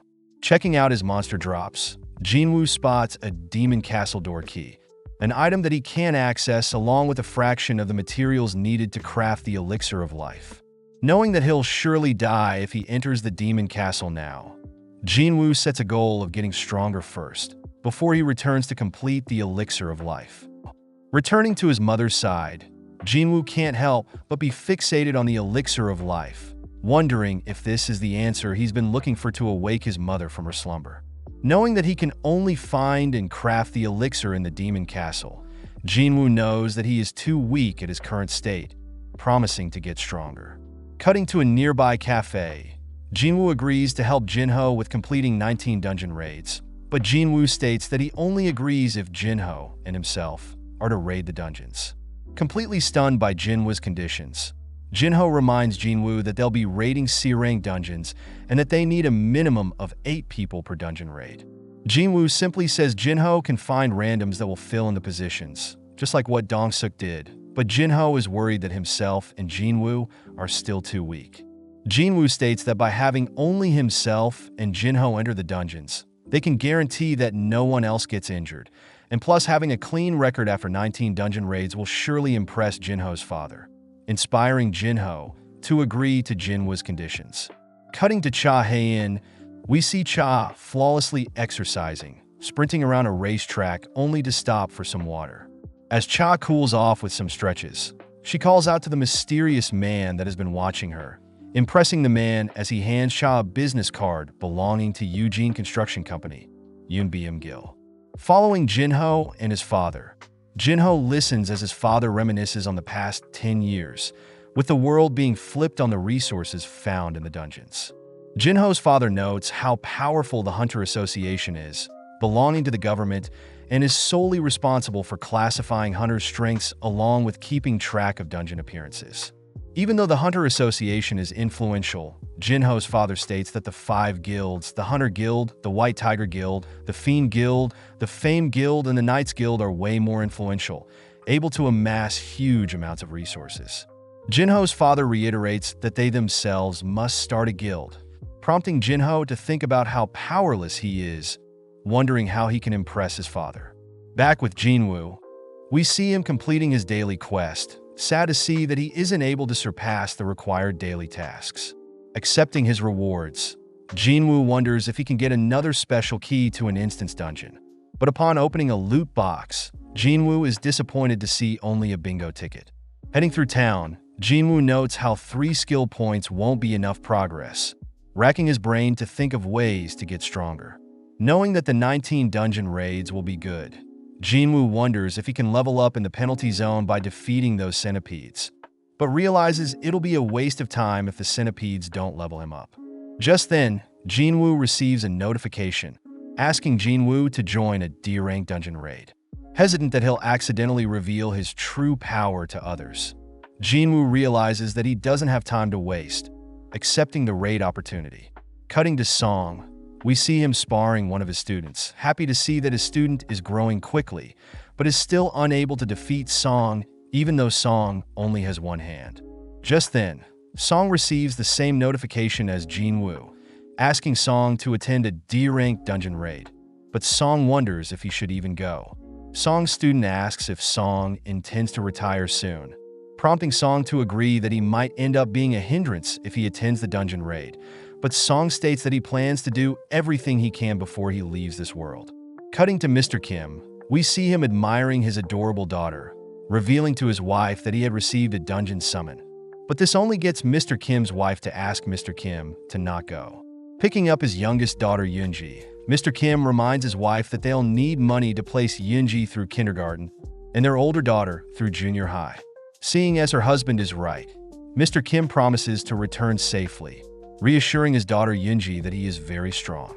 That evening, we see Baek Yunho scolding Choi Jong-in for pushing his media interview onto him, but Choi simply brushes it off, complimenting Yunho for being so inspiring on the news. Changing topics, Baek asks Choi what he wants to discuss, receiving some documents from Choi. Choi states that he has found several people form the Eugene Construction Company, trying to steal some of his hunters, which Baek reveals Eugene Construction is doing the same to him as well, demanding to know what Choi wants from him. Cutting to Joo-hee, we see her curled up in her room, chatting with her mother, who begs Joo-hee to give up the life of a hunter, but this infuriates Joo-hee. Joo-hee promises to not be a burden, stealing her resolve as she accepts a D-rank dungeon raid. Back with Cha, we see her heading to Choi's office, greeting Baek as he exits Choi's office, reporting that she was approached by a Eugene construction worker earlier that day. Choi is happy to hear that Cha has refused to join Eugene Construction's new guild, but Cha wonders what Choi and Baek were talking about. Following Baek as he sits at a bar, it's revealed that Choi had reminded Baek of the Jeju Island raid, stating that after the third failed attempt, no one has attempted the raid since. Choi utters that he plans to conquer the island once and for all, asking Baek to grow stronger, which prompts Baek to remember a terrible memory, seeing his S-rank friend Yoon Seok torn to pieces by the ants. At the same time, we see a mysterious old man asking another suited man to kill someone for him. The next day, we see Jinwoo preparing to leave, telling Jaina he'll be back soon, but Jaina voices how much Jinwoo has changed. Seeing Jinwoo leave, Jaina asks if Jinwoo needs to bring any equipment, but Jinwoo says it'll be quick. At the same time, we see Song heading towards the dungeon location, revealed to have awakened as a mage, even though he specializes in using a sword, but his swordsmanship can't harm any magical beasts. Just then, Song runs into Jinwoo, barely able to recognize Jinwoo, amazed at how mature he has grown. Song wonders what happened to Jinwoo's severed leg, believing that a high-ranking healer must have healed his leg, compared to Song, who was unable to receive treatment in time for his arm. As they both head towards the dungeon, Jinwoo helps Song enter the area, but they are both shocked to see that Joo-hee, Mr. Kim, and Kong are there as well. With Mr. Kim and Kong unable to look at Jinwoo, Song acknowledges that he too would be guilty after abandoning Jinwoo in the dungeon. Before Joo-hee and Jinwoo can catch up, a sudden black van pulls up, outstepping several criminals in orange jumpsuits, only to begin catcalling Joo-hee. Before the criminals can say another word, a Hunter Association worker, Kong Tae-shik steps in, silencing the men. Jinwoo and the others learn that criminals plan to help the hunters complete the dungeon raid due to the lack of manpower, and in exchange the criminals' sentencing time will be reduced. Fortunately, in case the criminals go crazy, Kong will step in and handle the criminals, being a B-rank hunter. Feeling something off with the situation, Jinwoo asks Joo-hee to not go on the raid, but Joo-hee states that she'll follow Jinwoo. Just then, Kong introduces himself to Jinwoo and Song, asking who'll be the raid leader. Turning to Jinwoo, Song asks if he can be leader again, apologizing to Jinwoo for his previous raid and promising to take the utmost precaution this time. With Mr. Kim and the others also agreeing to elect Song as the leader, we see Kong eyeing down Jinwoo, only for Song to rally the party to start the raid. Within the dungeon, the criminals begin running wild, gleefully slaughtering various goblins, shocking Song as he wonders who truly are the monsters. With Song brandishing a powerful fire spell and Jinwoo finishing off the last goblin, Song compliments Jinwoo for improving his attacks. Noticing Jinwoo's dagger, Song asks where Jinwoo acquired it, followed by Jui joking that Jinwoo hasn't gotten injured yet, which Jinwoo plays along. Focusing in on Jinwoo, Song confirms that Jinwoo has truly changed, having a more confident and powerful aura. But all whilst this happens, Taeshik continues to monitor everyone.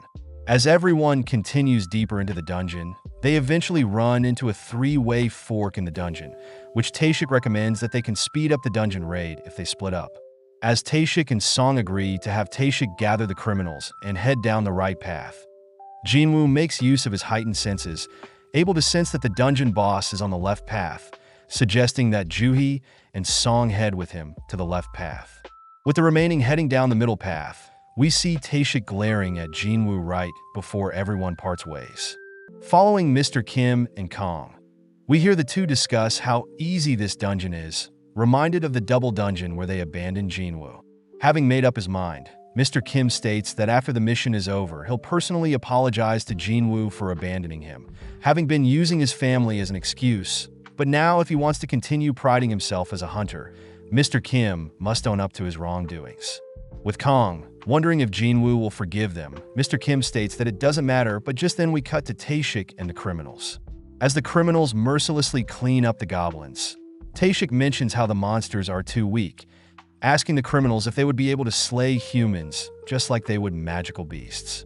It's revealed that Taeshik was contacted recently by a father of a victim of the three criminals, learning that the criminals had led the father's daughter to end her own life, and the father's wife to be traumatized by the loss of their daughter. The father begins to grow infuriated, having learnt that the three criminals will be released soon, being able to shorten their sentence by participating in dungeon raids as skilled hunters. Kneeling down, the father offers to pay Taeshik $3 billion, and in exchange Taeshik is to kill the three criminals in the dungeon, where there will be no evidence of what happened. In the present, Taeshik coldly glares at the criminals, announcing that he'll cover up the criminals' deaths by saying they were killed by 100 goblins. Cutting back to Mr. Kim and Kong, we see the two have stumbled onto the same path as Taeshik and the criminals, watching in disbelief as Taeshik strangles the last remaining criminal. Taeshik realizes that Mr. Kim and his tunnels are connected, meaning that Jinwoo's path leads to the boss room. But seeing as there are witnesses, Taeshik decapitates the last criminal, slowly approaching Mr. Kim and Kong. Cutting to Jinwoo, we see him remembering that he had met Taeshik in the hospital, but suddenly everyone hears a blood-curdling scream, prompting Jinwoo and the others to rush towards the noise. Upon reaching the sound, Jinwoo and the others are stunned to see the criminals dead, along with Kong brutally slaughtered. Just then, Jinwoo hears someone breathing, realizing that Mr. Kim is still alive, prompting Juhi to rush over and begin healing Mr. Kim. Seeing Mr. Kim's wounds, Song realizes that the injuries are not from magical beasts, as the wounds were precisely placed away from vital areas, meant to torture the target alive as long as possible. With Mr. Kim not recovering, Mr. Kim mutters that he should just die, but Jinwoo cries that Mr. Kim must live on for his family, making up the excuse that Mr. Kim must live so Jinwoo can hate him. Sad to not be able to officially bow and apologize, Mr. Kim uses his last remaining words to beg for forgiveness from Jinwoo, only to finally pass away. Just then, Taeshik appears from the ceiling, diving towards Juhi with his blade, but Jinwoo perfectly catches Taeshik's hand, impressing Taeshik as he wanted to take out the healer first.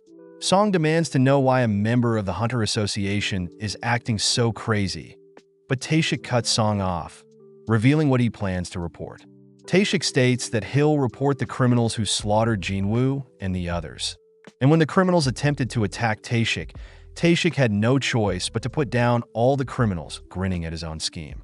With Jinwoo pissed at Taeshik's disgusting words, Song asks everyone to step back, picking up Mr. Kim's blade and offering to slay Taeshik himself.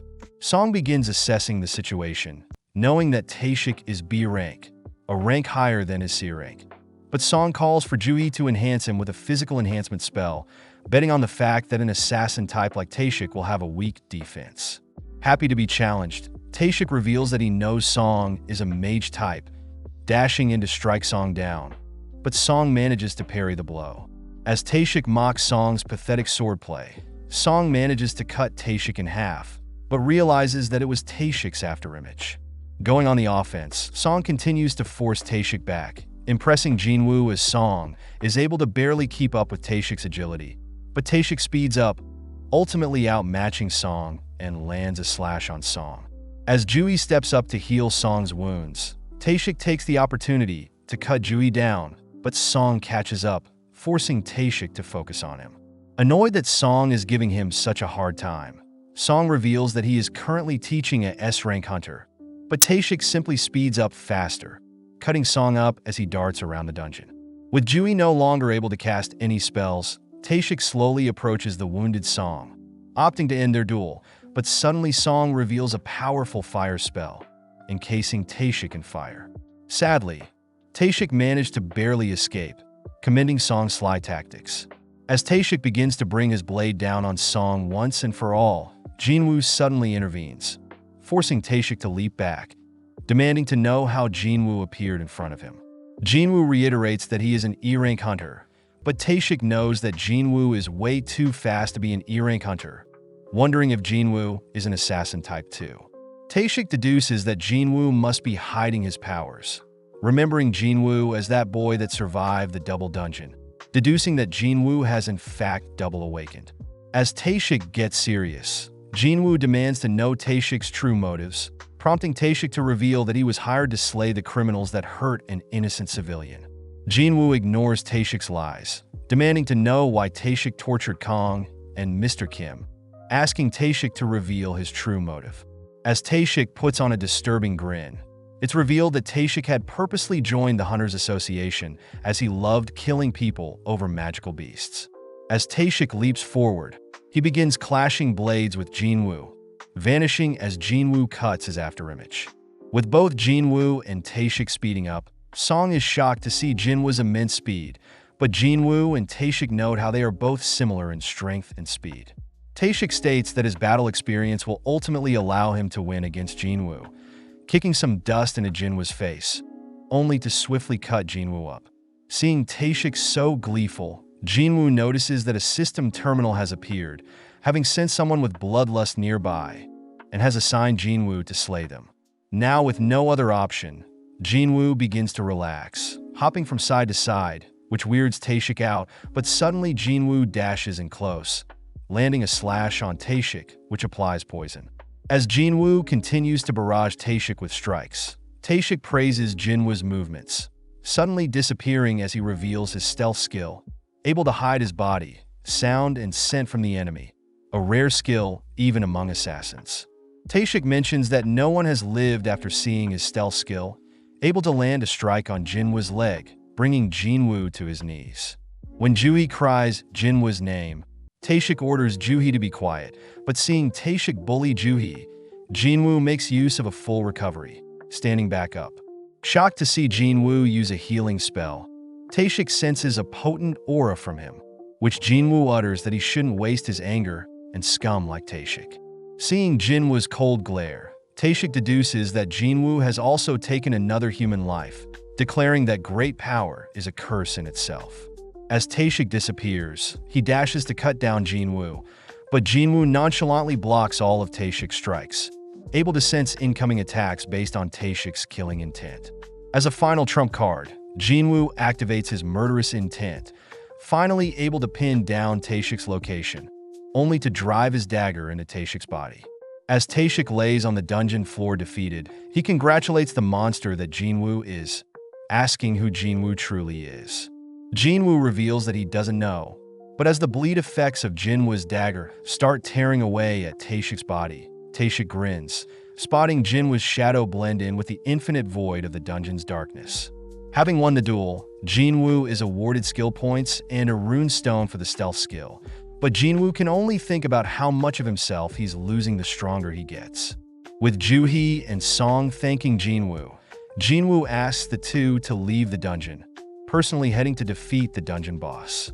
Cutting to Jinchul, we see him arrive on the scene, thinking about how he knew Taeshik was suspicious, but wonders who could have killed him. Upon seeing the survivors, Jinchul is shocked to see Jinwoo, amazed that he looks like a different person.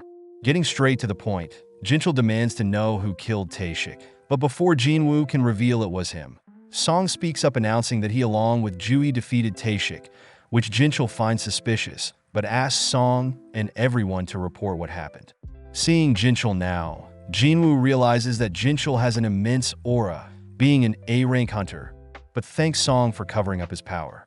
With the man that hired Taeshik arrested, we cut to Jinwoo and Jui finishing up their reports, only for Juhee to show Jinwoo the essence stone he gave to her in the double dungeon. A couple of minutes earlier, Juhee had confessed that she knows she is surprised by Jinwoo's change, admitting that she herself should be taking on A-rank, B-rank, and C-rank dungeons. Juhee does mention that she was able to meet Jinwoo through taking on weaker dungeons, handing Jinwoo back the essence stone he gave her.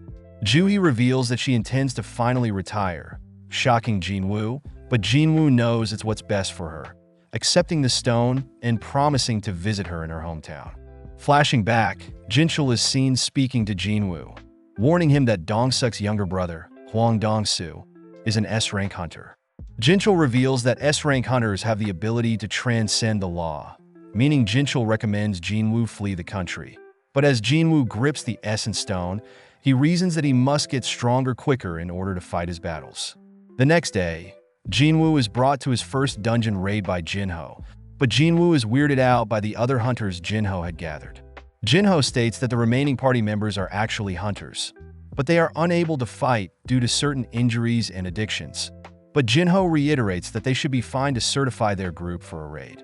Looking around, Jinwoo spots a little girl, surprised that someone so young is a hunter, but the girl speaks up, telling Jinwoo not to be rude.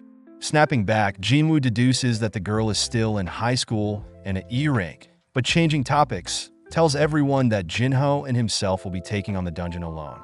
Before Jinho and Jinwoo enter the dungeon, Jinho reminds everyone that they will get paid $3 million for simply waiting outside for each raid. But if they tell anyone about the details of these raids, they will be penalized by 10 times the amount. Off to the side, Jinwoo inspects the stealth runestone he got from slaying Taeshik, crushing it, only to be amazed to have obtained the stealth skill. Looking around, Jinwoo notices Jinho all suited up again, but this time with a set of armor that will boost all of Jinho's stats. But as Jinho begins bragging about how rare the armor is, Jinwoo nonchalantly pushes Jinho over with a single finger. Realizing that he'll be a burden to Jinwoo, Jinho takes off everything but his helmet, both heading into the dungeon, all whilst the other party members begin worrying whether they'll make it out alive, scolding them for underestimating the dungeon. At the same time, we cut to Jino at school, sad to see that her best friend Songi is skipping school again, who is revealed to be the young girl in Jinwoo's party. With only several minutes passing, Jinwoo's party members notice Jinho jogging out the gate, believing that Jinho and Jinwoo fled, but soon realize that Jinwoo and Jinho were able to solo the dungeon, as the dungeon portal begins to close behind Jinwoo. With Songi and the others shocked, Jinho states that they have 2 other dungeons to raid today, asking everyone to begin heading to their next destination. In the next dungeon, we see Jinwoo draw the attention of all the goblins, waiting for Jinho to acquire as much essence stones as possible, only to dash towards the dungeon boss, instantly decapitating it. With several days passing, Jinwoo continues to grind various dungeons, racking up various levels, and even mastering his stealth skill, which Jinho never knew he had.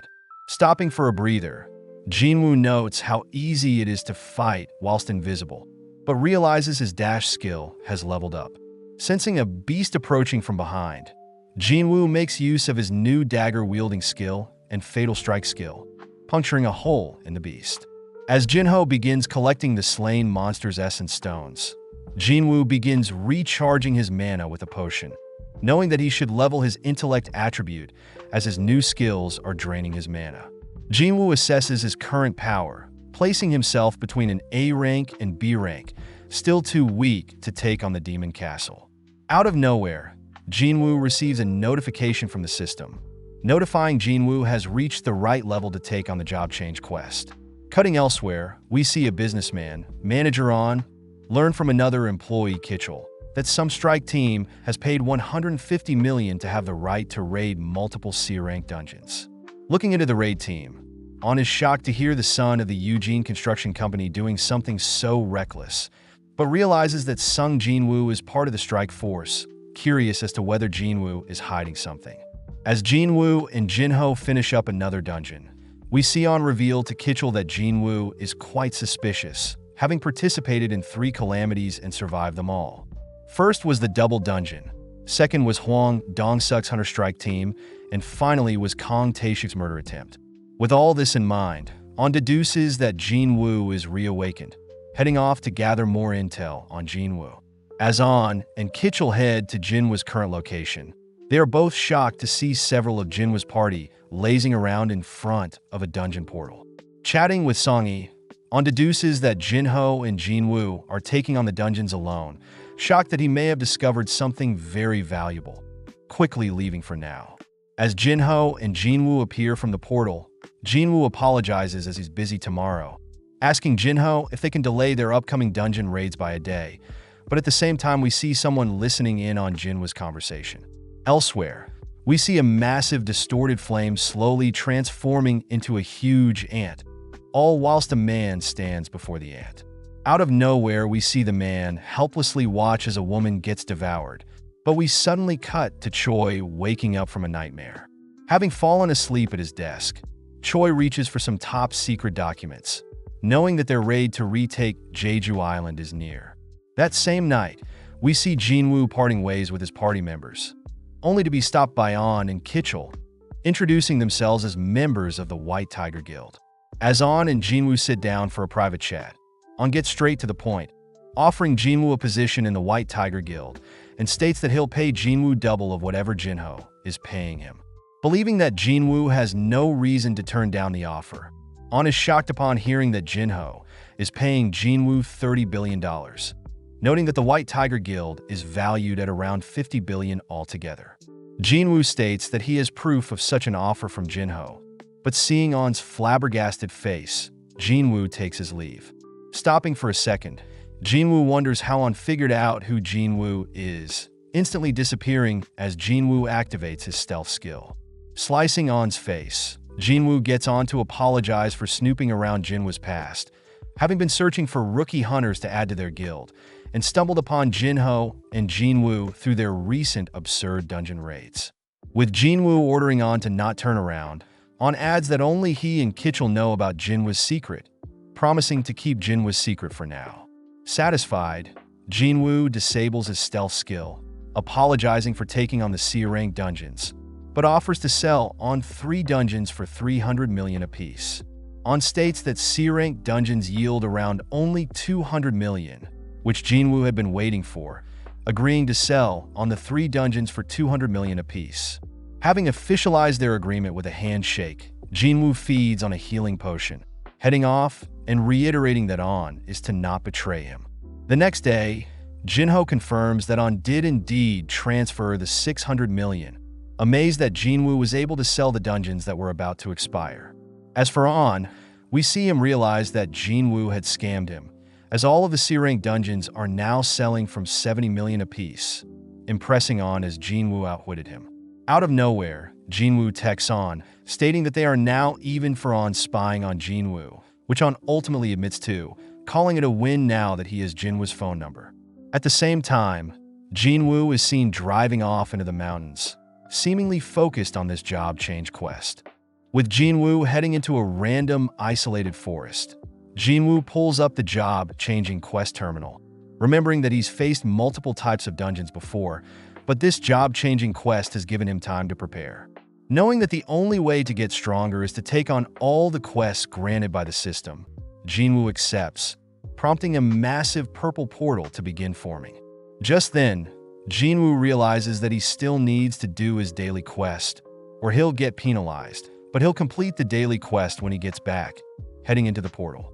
At the same time, we see Jinho sitting at dinner with his father, only for Jinho's older brother, Jin-sung, to arrive. With Jinwoo heading through the halls of the dungeon, he reads that he can't use any potions or his full recoveries and can't leave until he completes the dungeon, meaning Jinwoo will have to be more careful during battle. Hearing something approaching, Jinwoo immediately equips his dagger, spotting an armored knight approaching. Seeing the knight move so slowly, Jinwoo dashes forward, attempting to cut the knight down, but no luck. Switching to defense, Jinwoo blocks the knight's advances, leaping back only to lunge forwards with his fatal strike skill, but his dagger is unable to pierce the knight's armor. Annoyed, Jinwoo continues to weave around the knight, opting to use his sheer strength to tear apart the knight. Having defeated the knight, Jinwoo realizes he's wasted mana, but has no time to think as he senses several other knights approaching.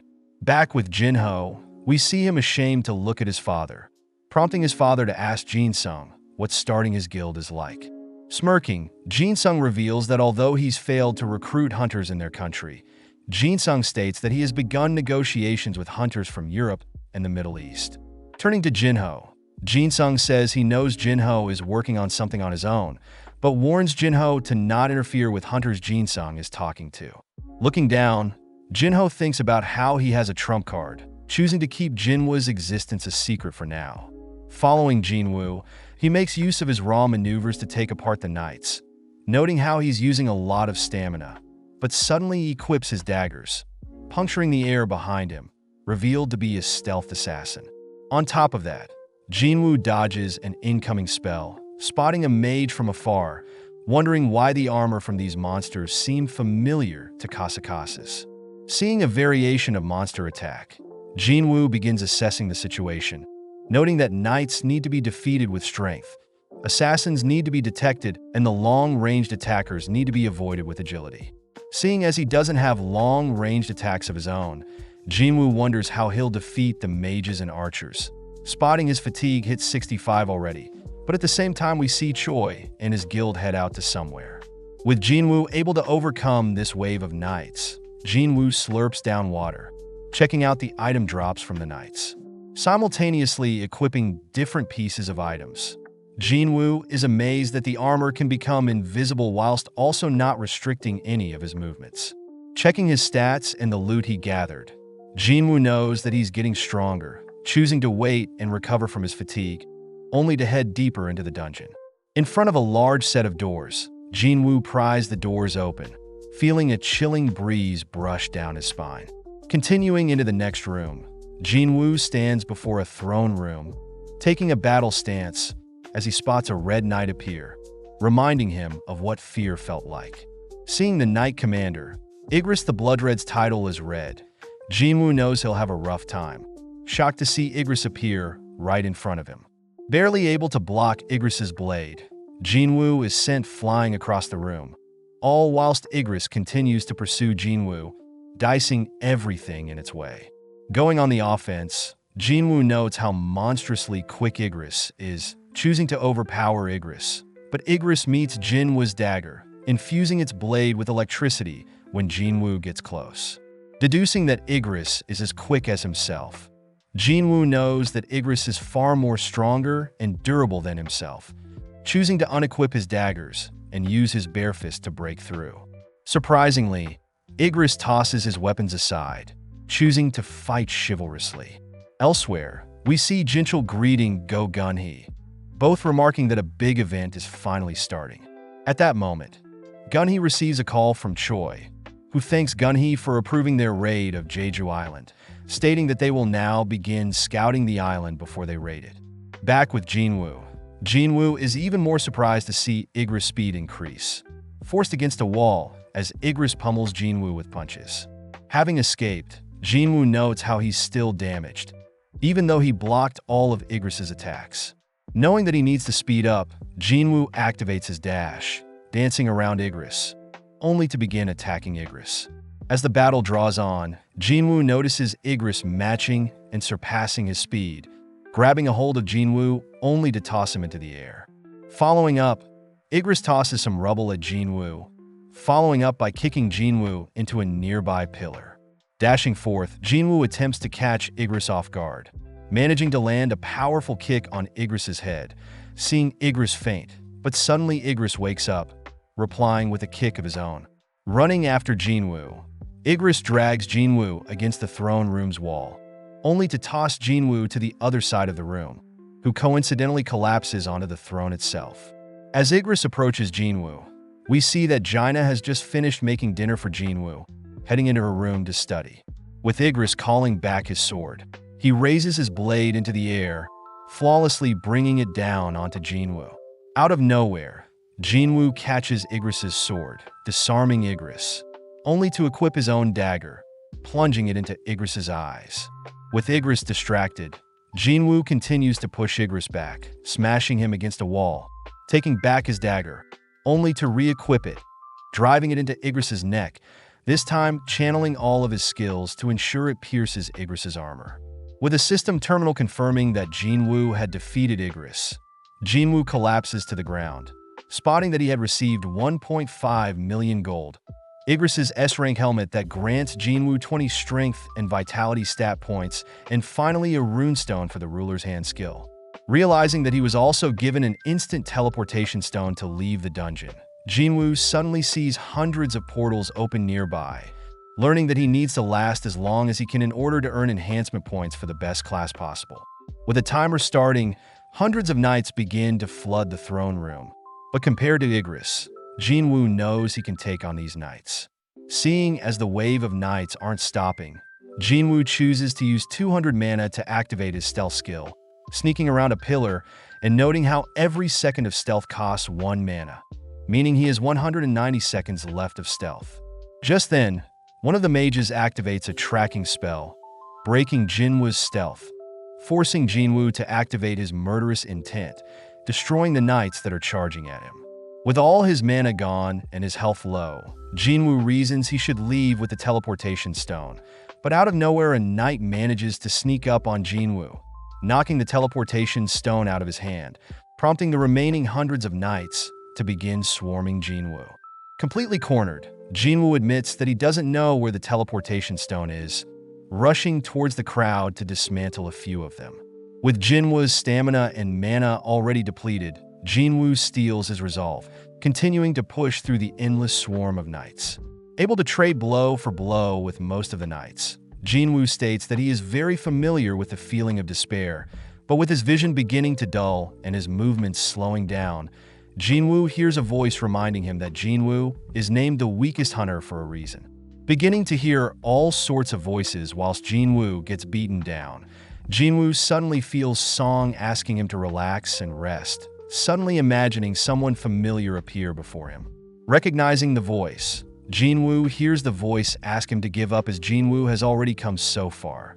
But as Jinwoo looks up, he's terrified to see his former self beckon him to give up. Cutting elsewhere, we see Go Gunny regret not being fit enough to help out in the third failed Jeju Island raid, hearing that Jinchul was a security guard that helped everyone communicate.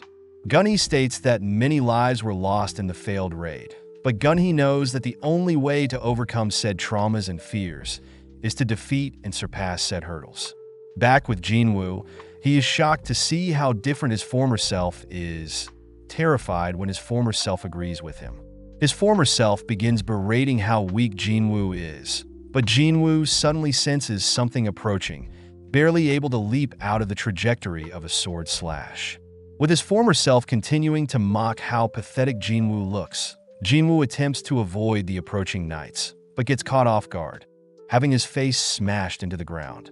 Finally unable to move and his vision slowly slipping, Jinwoo hears his former self scold him for being cocky and not more prepared, slowly beginning to believe that he had wasted his second chance at life, ironically dying at the hands of statues once more. Just then, Jinwoo spots a system terminal pop up, notifying Jinwoo that he failed to finish his daily quest and will be transferred to the penalty zone. With Jinwoo's former self congratulating Jinwoo for being lucky, Jinwoo finally falls unconscious only to wake up in the penalty wasteland, happy to see that the system must be cheering him on. Immediately purchasing several potions to recover his stamina, Jinwoo tries to replenish his health with potions. But Jinwoo learns that potions can't heal people that are below a certain amount of health and can only be healed naturally over time or after a level up. Just then several centipedes appear, but luckily Jinwoo notices their names are in orange font, immediately dashing forward only to equip his dagger, easily dismantling them all. At the same time, we follow Jaina, who has woken up. Spotting the meal she made Jinwoo is still there, wondering if Jinwoo got a girlfriend and hopes that Jinwoo remembered she has a parent-teacher interview the next day. Having slayed all the centipedes, Jinwoo is happy that level-ups completely restore his health and mana, heading into the system shop to prepare with the remaining 10 minutes he has. Spotting the Night Killer sword, Jinwoo immediately purchases the blade, as the sword does 25% more damage to the armored beast. Next, Jinwoo crushes the rune stone that Igris dropped, obtaining the skill Ruler's Hand, a skill that doesn't require mana, and is the skill Igris used to retrieve his sword without needing to touch it. Trying the skill out on the corpse of a centipede, Jinwoo is notified that he can't pick anything too big, but seeing as his time in the penalty zone is up, Jinwoo braces himself for the endless swarm once more. As Jinwoo is transported back to the throne room, we cut to Choi chatting with Cha, apologizing for putting Cha through something so painful, but Cha reassures Choi that this is nothing compared to what the fallen hunters had to go through. As Choi is notified of approaching enemies, we cut back to Jinwoo, able to now easily destroy the knights surrounding him. But Jinwoo notes how strange it is that the swarm is endless and he isn't leveling up. Upon spotting a mage in the crowd, Jinwoo wonders why he hasn't been hit by any of the mage's spells yet, but suddenly realizes that mage is using summoning magic and creating these endless knights. Leaping into the air, Jinwoo tosses his dagger at the mage, instantly killing the mage along with all of the mage's summons. With the system finally notifying Jinwoo of a monster slain, Jinwoo activates his stealth, luring all the remaining mages to track Jinwoo down, and in exchange Jinwoo spots 5 mages tracking his location. Retrieving his dagger with his ruler's hand, Jinwoo immediately slays another mage, bringing the total to 4. Making use of his ruler's hand, Jinwoo crushes the armor of a knight from afar, only to follow up by dragging another mage towards him, bringing the total down to 3. Sensing the 3 mages nearby, Jinwoo watches as the 3 mages combine their magic to summon a golem from the armor of the fallen, prompting Jinwoo to position himself above the golem. Able to run past the golem, Jinwoo begins making his way towards the remaining mages, able to evade the golem's punch, only to dash forth and slay the remaining 3 mages. Sensing the golem is still active, Jinwoo is forced to block the golem's attack with his dagger, ultimately punching a hole in the golem, finally ending the job change quest. Excited to see what types of job titles he will get to pick from, Jinwoo gets weirded out when the system terminal begins uttering cryptic lines, spotting the word Shadow Army highlighted. Out of nowhere, Jinwoo sees that he has acquired the Necromancy class, annoyed as necromancers are magic types who rely on their undead summons, whereas Jinwoo has been focusing on an assassin-type build. Fearing that he'll have to switch to a more passive role, Jinwoo chooses to deny the Necromancer role, but the system terminal reveals that the Necromancer role is a hidden class, giving Jinwoo another chance to reconsider. As Jinwoo walks around weighing the pros and cons, Jinwoo uses the mages that summon the knights as reference for the potential of the Necromancer class, coupled with the fact that the dungeons seem to be testing him, ultimately convincing Jinwoo. On top of that, Jinwoo can still be on the front line, and will have an army to fight alongside him, prompting Jinwoo to accept the Necromancer class. Upon accepting the quest, a dark smog begins wrapping around Jinwoo, all whilst the terminal rewards Jinwoo bonus points for exceeding the expected time, not using the teleportation stone, having more than 50% health remaining, and having defeated all the enemies. The system terminal notifies Jinwoo that he is able to upgrade his current class, completely consuming Jinwoo with darkness only for the darkness to swell into a ball, only to erupt. Jinwoo sees that his Necromancer class has been upgraded to Shadow Monarch, along with several other unique skills and 10 ability points. Shocked that everything happened so fast, suddenly seeing a dark shadow appear around the corpses of the defeated knights, spotting the word Shadow Extraction near the knights' bodies. The system terminal suddenly asks Jinwoo for a keyword to activate Shadow Extraction, but after a few seconds of thinking, Jinwoo chooses the words Arise. Out of nowhere, hundreds of Shadow Knights begin forming from the corpses of the defeated knights, shocking Jinwoo as he also sees that the skills Shadow Extraction and Shadow Storage allows him to use up mana to summon Shadow Soldiers along with storing and summoning whenever he likes. Knowing that the chances of shadow extraction change depending on strength of target along with time of death, spotting his Shadow Knight and mages are regular rank and level 1. Just then, Jinwoo wonders if he can extract S rank and A rank targets, heading over to Igris. Seeing as there is a limit to how many shadow soldiers Jinwoo can keep, Jinwoo releases 11 existing soldiers, getting serious as Jinwoo cries for Igris to arise. With a powerful gust of wind bursting from Igris's corpse, Jinwoo unfortunately sees that his shadow extraction has failed, spotting that he has 2 more tries. Taking a deep breath, Jinwoo is pissed that Igris is not becoming one of his shadow soldiers, meaning Jinwoo only has 1 try left. Crying that the former King Igris is clinging to is no longer with him, Jinwoo states that Igris's abilities shouldn't be wasted, as Jinwoo offers Igris to serve him. With the final chant of Arise, Jinwoo smirks, sensing a powerful aura beginning to form, ultimately birthing the new shadow soldier Igris. With the system terminal notifying Jinwoo of his successful shadow extraction, it asks what Jinwoo will name his new level 7 Knight rank shadow soldier, but without a moment of hesitation, Jinwoo chooses to stick with the name Igris. As Igris and Jinwoo's shadow army kneel before Jinwoo, we cut to Choi and his guild, all completely shocked as they realize the ants they once knew are evolving, having sprouted wings. Returning home, Jinwoo catches up on some well-earned rest, waking up to Jaina calling him to remind him of her parent-teacher interviews. Dressing up, Jinwoo shocks Jaina, wondering if the man before her is truly her brother. As the duo walk through the halls, Jinwoo captivates the other students, but when Jaina offers to set Jinwoo up, Jinwoo pinches Jaina for teasing him. Sitting down with Jaina's teacher, Jinwoo is happy to hear Jaina is doing well in school, being kind and a role model for others, along with performing well on her mock exam, having potential to get into medical school. Before Jinwoo leaves, the teacher asks if Jinwoo would allow Jaina to become a hunter if she were to awaken, but without a second thought, Jinwoo says he wants to keep Jaina as far away from being a hunter as possible. As the teacher asks for Jinwoo's help, we cut to later that evening where Seongi is passing by. Spotting Jinwoo is waiting for her, showing Seongi a picture of himself and Jaina. Jinwoo confirms Seongi is friends with his sister, stating that as an E-rank hunter, Seongi won't last long as a hunter. Not wanting to stop being a hunter, Seongi demands that Jinwoo leave her alone, but having expected such a reaction, Jinwoo asks that Seongi follow him. At the same time, we see Jinchul awaiting someone's arrival, formally greeting the S-rank hunter Hwang Dong-soo.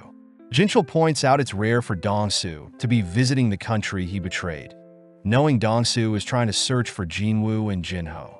Annoyed, Dong-soo asks that Jinchul and his surveillance team turn a blind eye to what he is about to do, challenging them to stop him if they dare. Following Choi, he reports the evolution of the ants to Gunhee, stating that the ant they found had passed away, failing to fly over the ocean. But one day the ants will succeed. That night, Jinwoo greets An and Hyun, apologizing for the sudden call, but An is just grateful Jinwoo reached out to them. As An hears Seongi will be joining Jinwoo, An reminds Jinwoo that Jinwoo will be participating in their guild's training in a C-rank gate. Just then, a man calls out to An, asking him to speed things up. Introduced as Kim Chul, an A-rank hunter and the tanker leader of the assault team. An apologizes since Chul is quite annoyed having to take care of 2 newbies, but reassures Jinwoo that the assault team is also comprised of 1 A-rank hunter, 5 B-rank hunters, and 2 C-ranks. Adding Jinwoo and Seongi makes a 10-member squad. Jinwoo is disappointed seeing Seongi excited, alluding to a special quest he needs to take care of in this upcoming raid, but just like that the squad prepare to head into the gate. As Jinwoo follows after the leader, Jinwoo suddenly detects a strange aura from the gate, all turning to see the blue gate has transformed into a red one. Attempting to rush out, Jinwoo only manages to cry for An and Hyun to contact their guilds for help, alerting Baek that a red gate has appeared. Back with Jinwoo, he's horrified to see they've been placed in a snowy biome, a phenomenon caused by a red gate. Seongi asks Jinwoo what a red gate is, learning that a red gate is quite rare, replacing normal gates, and can only be conquered when the dungeon boss is defeated or the dungeon collapses, restricting any help from the outside world. At that exact moment, Two icicles are shot at the squad, one striking a C-rank hunter, but Jinwoo protects Songi from the other, drawing the attention of B-rank hunter Park Heejin. Seeing as the attackers are ice elves hidden in the nearby forest, Jinwoo knows the elves intentionally targeted the weakest of the squad first. Relieved, he has grown stronger as the elves scurry away. Seeing Songi horrified, Jinwoo states the ice elves are known as ice slayers, but just then Chul takes charge, stating their C-rank raid has become a B-rank quest. Chul promises to protect everyone, suggesting that they now split into two teams, stating those who follow him will survive, whereas the others who remain in their place will perish. Before a C-rank hunter can join Chul's team, Chul pushes them back, stating that he'll only take B-rank or higher hunters, stating that 1 day in the gate is equivalent to 1 hour outside, so dead weight is not needed in his party. Before Chul can head off, Heejin offers to stay with Jinwoo, whispering that she is impressed Jinwoo noticed the ice arrow even before Chul did, believing Jinwoo to be at least A rank or greater. Chul states he'll take the main road into the forest, leaving behind the 4 others, only to stumble onto something in the forest. Spotting bear markings, Chul declares Jinwoo and the others will perish, but wonders why he considered Jinwoo the leader in the group they left behind. Out of nowhere, Chul orders his men to take formation, watching as various bears appear from the forest, scaring Chul's men. As a bear swipes at Chul, he raises his shield, shattering the bear's claws only to slice the bear into 2. At the same time, Jinwoo and the others head through the forest as well, told by Heejin that they're in ice bear territory and that they should leave as soon as possible. Jinwoo corrects Heejin, stating that as long as the weak ice bears are around, the smart elves won't appear, meaning it'll be safer in the forest. Seeing as it's quite cold, Jinwoo opens his inventory, retrieving several fur coats, catching the attention of others who know only high-ranked hunters can use subspace magic. With everyone warm and cozy, Songi asks who Jinwoo is, prompting Jinwoo to offer to help everyone, but in return they're not allowed to ask questions or boss him around. Appearing from the forest, a massive bear comes rushing at the gang, but Jinwoo asks everyone to stand back as he prepares to fight. Outside the gate, Baek fails to enter the red gate, hoping that Chul and some other hunters deal with the dungeon boss. On apologizes as he reveals that Jinwoo is also inside the gate, uttering that although Jinwoo is E-rank on believes him to be reawakened. At that moment, a car pulls up, outstepping Dong-soo. Baek demands to know why Dong-soo is here of all places, taunted by Dong-soo for allowing E-ranks into his gate. Annoyed, Jinwoo will pass before he can get to him. Back with Jinwoo, we see him annihilate the bears attacking him, impressed he had managed to level up. At night, the others are amazed Jinwoo single-handedly took out the bears, suspecting they must be close to the bear's lair, but they all wonder what Jinwoo is doing now. Having arrived at the bear's nest, Jinwoo calls for his shadow army to appear, prompting his knights to erupt from his shadow, all clashing with the horde of bears. Although the bears are able to tear through Jinwoo's shadow army, they simply revive in exchange for Jinwoo's MP. As the final boss bear shows its face, it eradicates all of Jinwoo's army with a roar, draining Jinwoo's MP completely. With no other choice, Jinwoo sends an Igris who coldly marches towards the bear.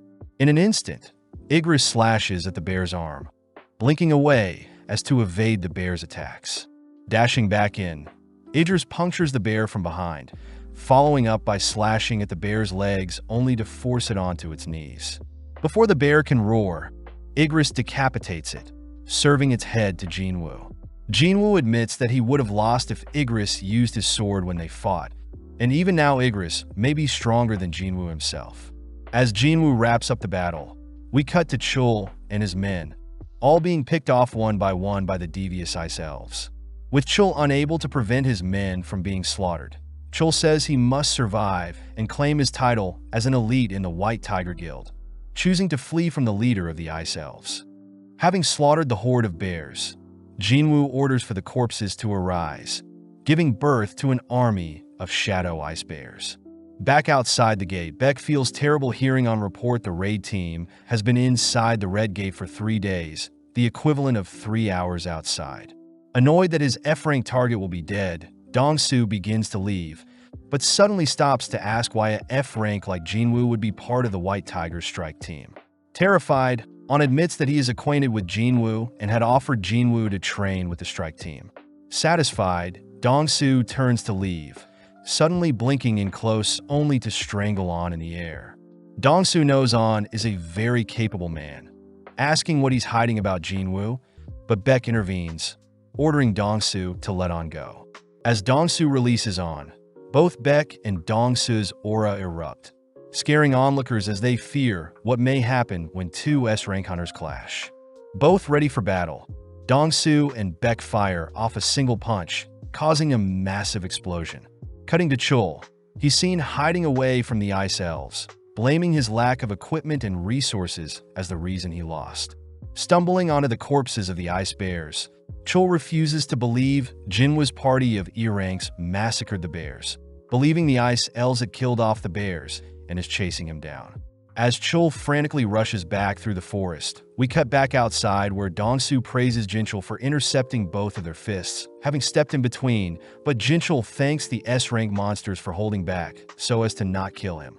Jinchul states that his surveillance team had confirmed Jinwoo is still at F-rank 2 months ago, and as for Dong-soo's brother, the surveillance team had also confirmed Hwang Dong-suk was slayed by magical beasts. Not buying any of it, Dong-soo still blames Jinho, confusing Jinchul as to why Jinwoo is involved, but Dong-soo admits he simply wants an excuse to kill them both. Suddenly receiving a message, Dong-soo praises Jinwoo for being lucky, forced to leave the scene as Jinchul helps escort Dong-soo elsewhere. With On keeping Jinwoo's powers a secret, we cut back to Jinwoo's party, all enjoying their time by a warm fire telling stories, all whilst Chul glares at them, demanding to know how such weaklings are still alive. Seeing the weaklings so cozy, Chul calls out to them, storming towards them as he reveals his entire team had been wiped out. Having lost his mind, Chul believes the weaklings had intentionally hid all the supplies from them, blaming them for his own shortcomings, only to declare Hee-jin as the culprit. Having declared everyone as guilty, Chul raises his blade, ordering everyone to confess. But as they all helplessly watch Chul rush them, Jinwoo arrives, smashing Chul's head into the snow, knocking him out. Annoyed at Chul's pathetic attitude, Jinwoo calls for the monsters nearby to reveal themselves, watching as the Ice Elves uncloak themselves. Sensing a powerful aura, Jinwoo easily identifies the leader of the Ice Elves, pissed hearing the leader praise the humans for surviving so long. The leader is amazed Jinwoo can understand and speak their language, confusing Jinwoo and his party as well, but more importantly, the leader of the elves state that one of his men wants to personally challenge Jinwoo. Recognizing the volunteer as the Ice Elf from earlier, Jinwoo instantly decapitates the challenger, asking what the leader will do now. Dashing in close, the leader easily parries Jinwoo's blade, forcing Jinwoo back. Having managed to cut down the leader's ride, the leader demands to know why Jinwoo is pretending to be human. The leader reveals that a voice in his head orders them to slay all humans. But when facing Jinwoo, the leader can't hear the voice, something Jinwoo believes must be similar to the system notifications, believing it to be because of his title as a player. The leader says they can resolve things easier if Jinwoo handed over the humans, and in exchange Jinwoo will be left alone. But Jinwoo is more curious as to who the elves are. Before the leader can give a reply, a strange glitch occurs, overriding what the leader was about to say, and instead forces the leader to repeat his offer to Jinwoo. Confused at first, Jinwoo states that he won't be handing over his friends, but the leader reminds Jinwoo he is outnumbered. Smirking, Jinwoo orders his shadow army to appear, swarming the battlefield as Hee-jin realizes that Jinwoo has so many summons. With the leader of the Ice Elves ordering his men to rush Jinwoo's shadow army, the Ice Elves begin to be overrun by Jinwoo's immortal army. Following Hee-jin and the others, we see them running for cover, forcing Jinwoo to slay several archers who have their bows drawn ready to shoot down the trio. Jinwoo notes how the leader is confident since his army of elves are very strong, easily fighting back and draining Jinwoo's mana. But to make things worse, the leader is someone Jinwoo knows is stronger than him. As the leader makes his way towards Jinwoo, Jinwoo fears it'll be a difficult fight, even with Igris by his side. racking his brain to obtain stronger soldiers to help him win. With the leader of the Ice Elves revealing his name to be Barca, both Barca and Jinwoo start their duel, forcing Jinwoo to attack from above, but Barca manages to pin Jinwoo's blade down. Luckily, Jinwoo sends his blade back into his inventory, catching Barca off guard when he retrieves his blade and slashes at Barca. Barely able to defend, Barca matches Jinwoo's speed, kicking him away, only to declare that Jinwoo is the strongest opponent he's had in a while. Out of nowhere, Barca is suddenly hit by a massive fireball, revealed to be the work of the mages in Jinwoo's army. But at the same time, we see Chul has awoken. Barely remembering Jinwoo as the one who knocked him out, Chul spots Jinwoo off in the distance, rushing Jinwoo from behind all whilst Barca attacks from the front. Having anticipated Chul waking up, Jinwoo smashes the ground to create a smoke screen, only to call for Igris to take Chul's life. As Chul takes his last few breaths cursing at Jinwoo, Jinwoo shows no remorse, ordering Chul to arise. Having been made part of Jinwoo's shadow army, Chul intercepts Barca's attacks, forcing Barca to jump back, all whilst Jinwoo gives Chul the new name of Iron. Now acting as the tank, Iron roars, taunting Barca to chase after him, all whilst Jinwoo hides behind Iron. Off to the side, Sony asks Heejin if the massacre before them is what normal hunter raids are like, but Heejin states she has never personally experienced anything of this caliber. With Barca bored of fighting Iron, he orders Jinwoo and Igris to join the fight, making it a 3-on-1. Crazy enough, Barca manages to keep up with the three, easily evading and knocking everyone back, but when Iron taunts Barca, Igris goes in for a sneak attack, but even still Barca detects the bloodlust, evading Igris' sword. Spotting an opening, Jinwoo manages to puncture Barca from behind, but fails to land a lethal blow. Barca mocks Jinwoo for underestimating him, but Jinwoo points out how Barca's ice elves are being dismantled, infuriating Barca. As Barca rushes towards Jinwoo, Jinwoo tosses his blade at Barca, who easily evades the blade, but Jinwoo makes use of his ruler's hand, pulling the blade in close for an attack from behind. Forced to turn around, Barca defends against the flying blade, but this gives Jinwoo the opening to order Iron to grab hold of Barca, allowing Jinwoo's shadow mages to bombard Barca. Still alive, Barca ferociously searches for Jinwoo, realizing that Jinwoo had used stealth to sneak in close and land a lethal blow. Refusing to give up, Barca is unfortunately beaten into the ground by Iron, finally giving Jinwoo the notification that he has defeated Barca. Seeing Iron hammering away at Barca's corpse, Jinwoo orders Iron to hold back, but Iron takes the chance to celebrate a victory with the Shadow Mages. As Jinwoo heads back to the trio, he reassures everyone that it's over, pointing them all to the exit portal of the dungeon. But first, Jinwoo must make use of Barca's corpse. Back outside the gate, Beck states that it's been 7 hours since the red gate opened. Asked by Anna to head home and rest, but Beck says his men are inside so he can't rest easily. Seeing the red gate turn blue, Beck excitedly awaits Chul's appearance, but instead spots Heejin and a C-rank hunter appear. Walking close behind, Jinwoo and Songi appear, exciting On as he knew he could rely on Jinwoo. But suddenly the gate closes. Beck wonders where the others are, confused as to why only the weakest survived, stopping Jinwoo as he has some questions.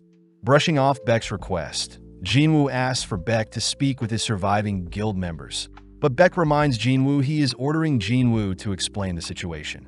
Sensing Beck's glare, Jinwoo glares back, reminding Beck that he should be grateful not every member of his guild had passed away, prompting Beck to back off, apologizing for being so unprofessional. As Jinwoo drives Songi home, Beck asks Heejin who Jinwoo is, learning that Jinwoo defeated the dungeon by himself, but suddenly acted strange towards the end. Beck orders On to recruit Jinwoo no matter what, cutting to Jinwoo who has just dropped Songi off, confused upon seeing Songi acting so shy. As Jinwoo drives home, he reveals that he had failed to turn Barca into a shadow soldier, believing Barca was way too strong. As Jinwoo freshens up, he notes how Chul was his third human kill, suddenly breaking character as Jaina calls him for dinner. The next morning, Jinwoo greets Jinho, once again weirded out by his gear, but nonetheless heads over to pick up Songi. Jinho is confused, seeing as Songi and Jinwoo are very close. But as Jinho reminds Jinwoo that Songi is still underage, the trio head off to their next mission. Within their next dungeon, Jinho is mesmerized by learning of Jinwoo's new shadow army, watching as they dispatch the dungeon monsters only to begin extracting the essence stones from said dungeon. With Jinho feeling useless, he's given some essence stones to cheer him up, but elsewhere we see several hunters quivering at the sight of a monster. As the hunters beg for their lives, the monster reveals itself to be human, asking how they can head home. Cutting to Jinwoo and Jinho, they celebrate the completion of their 19 dungeon raids as agreed upon. But Jinho mentions he still needs to pass a written exam to be considered an official guild master. Jinho wonders what Jinwoo will do next, hearing that Jinwoo will disappear for a while, but Jinho accuses Jinwoo of thinking he is weak. Seeing Jinho drunk, Jinwoo listens to Jinho reveal his rocky relationship with his older brother 10 years wiser than him, wishing that Jinwoo was his older brother instead. Seeing Jinho spill his heart out, Jinwoo says he'll treat Jinho like a little brother moving forward, continuing to shower Jinwoo with compliments. Elsewhere, the mysterious monster had revealed he was a hunter trapped in a dungeon for 10 years, and had managed to escape, resulting in him appearing in America.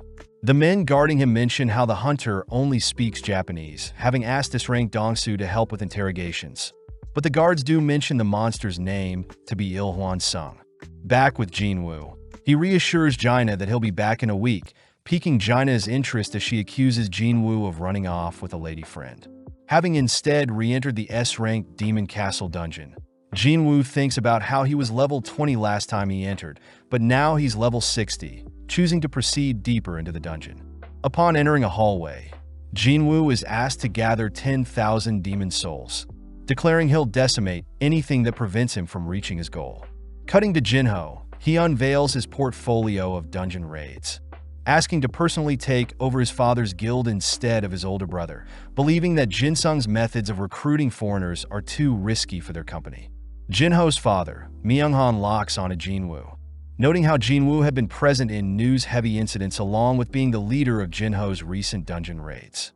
Myung-han questions if Jinho knows what he's doing, but Jinho reiterates he will be better suited to run their guild, prompting Myung-han to ask that Jinho secure Jinwoo as a member of their own guild before the White Tigers do. Following Jinwoo, he completes his quest, sad to see that he can't extract the souls of the slain demons due to their mana being contaminated. Upon receiving an entry permit to the next floor of the dungeon, Jinwoo begins making his way through the vast dungeon city towards the floor door, but gets tired calling for the leader of the Ice Bears to give him a ride.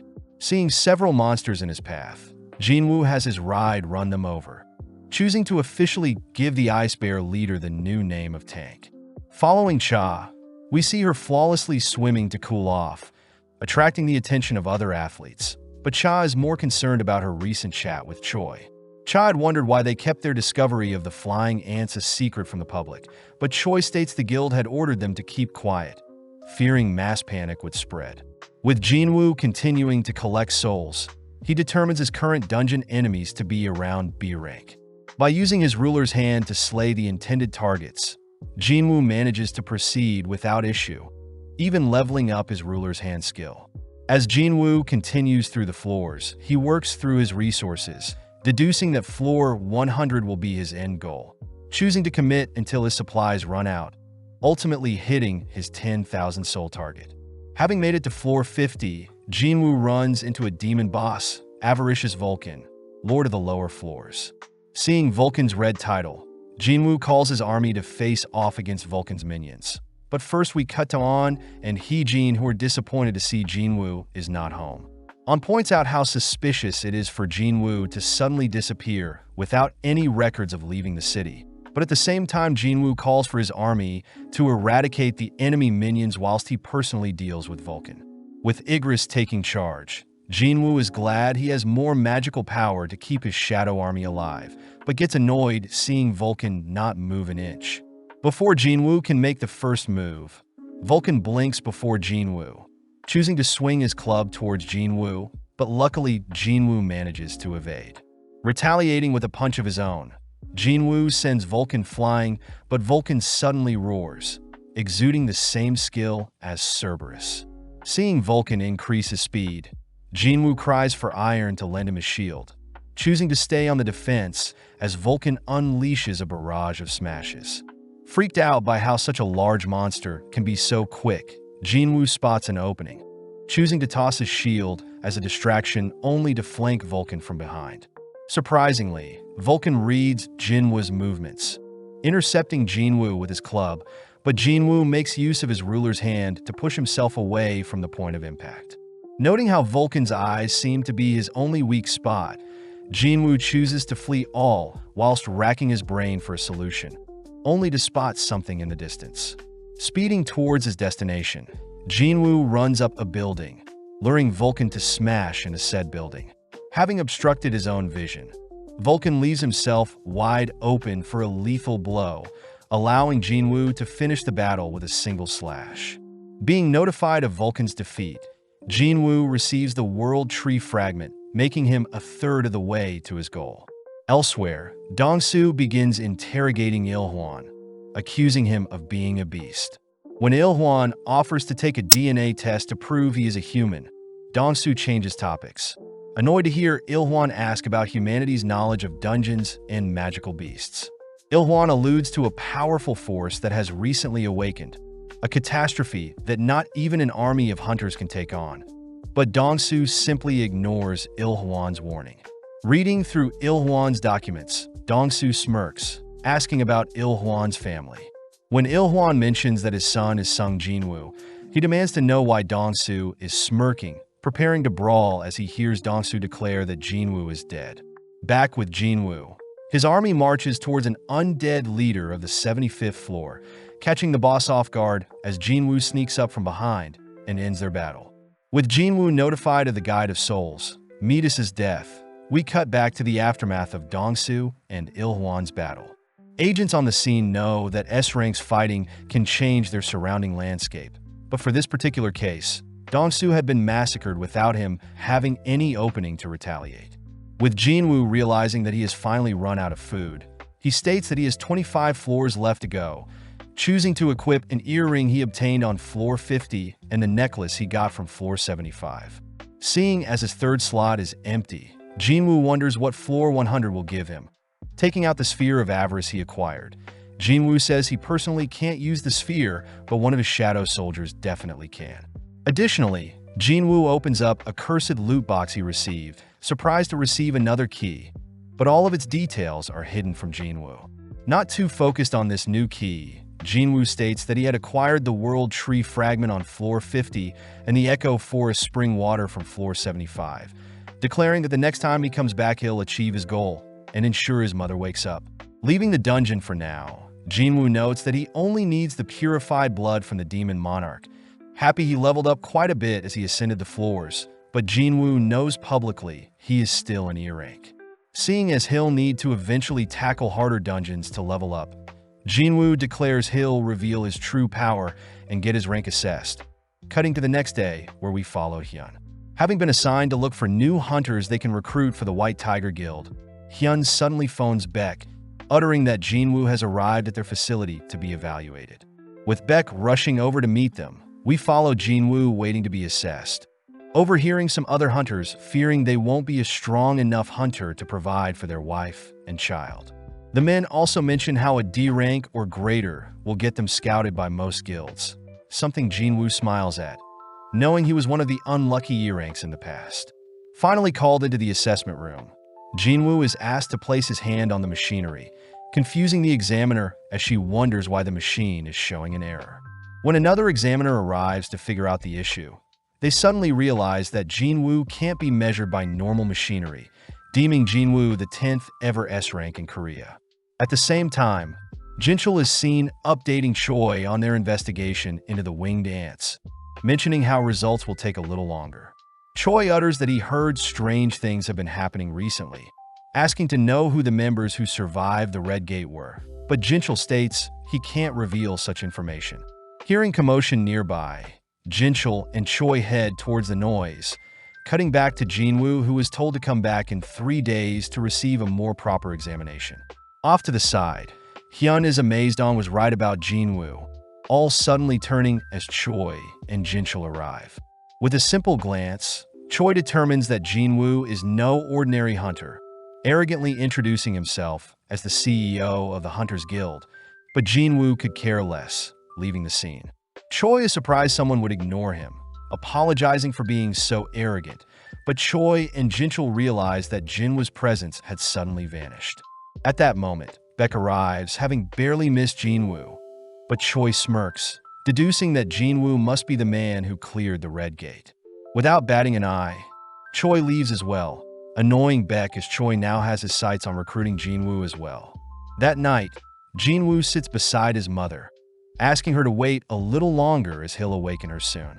Outside, Jinwoo runs into Jinchul, revealing that the surveillance team's sole job is to look over and protect hunters. But when dealing with S-ranks, their job gets complicated.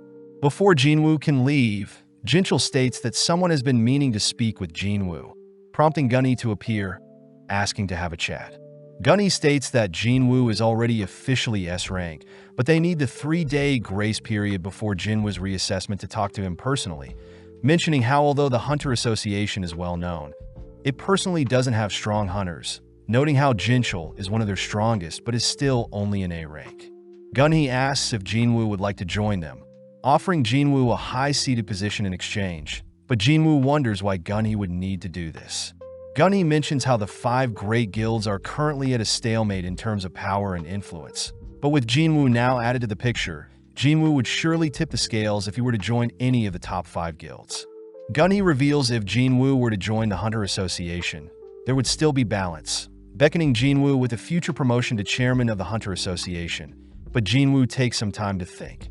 Jinwoo knows that the offer Gunny is giving him will set him up for life, amazed that Gunny himself is also a retired S-rank, but was the very first S-rank to awaken in their country, being over 80 years old, but still is on par with Jinwoo's current strength.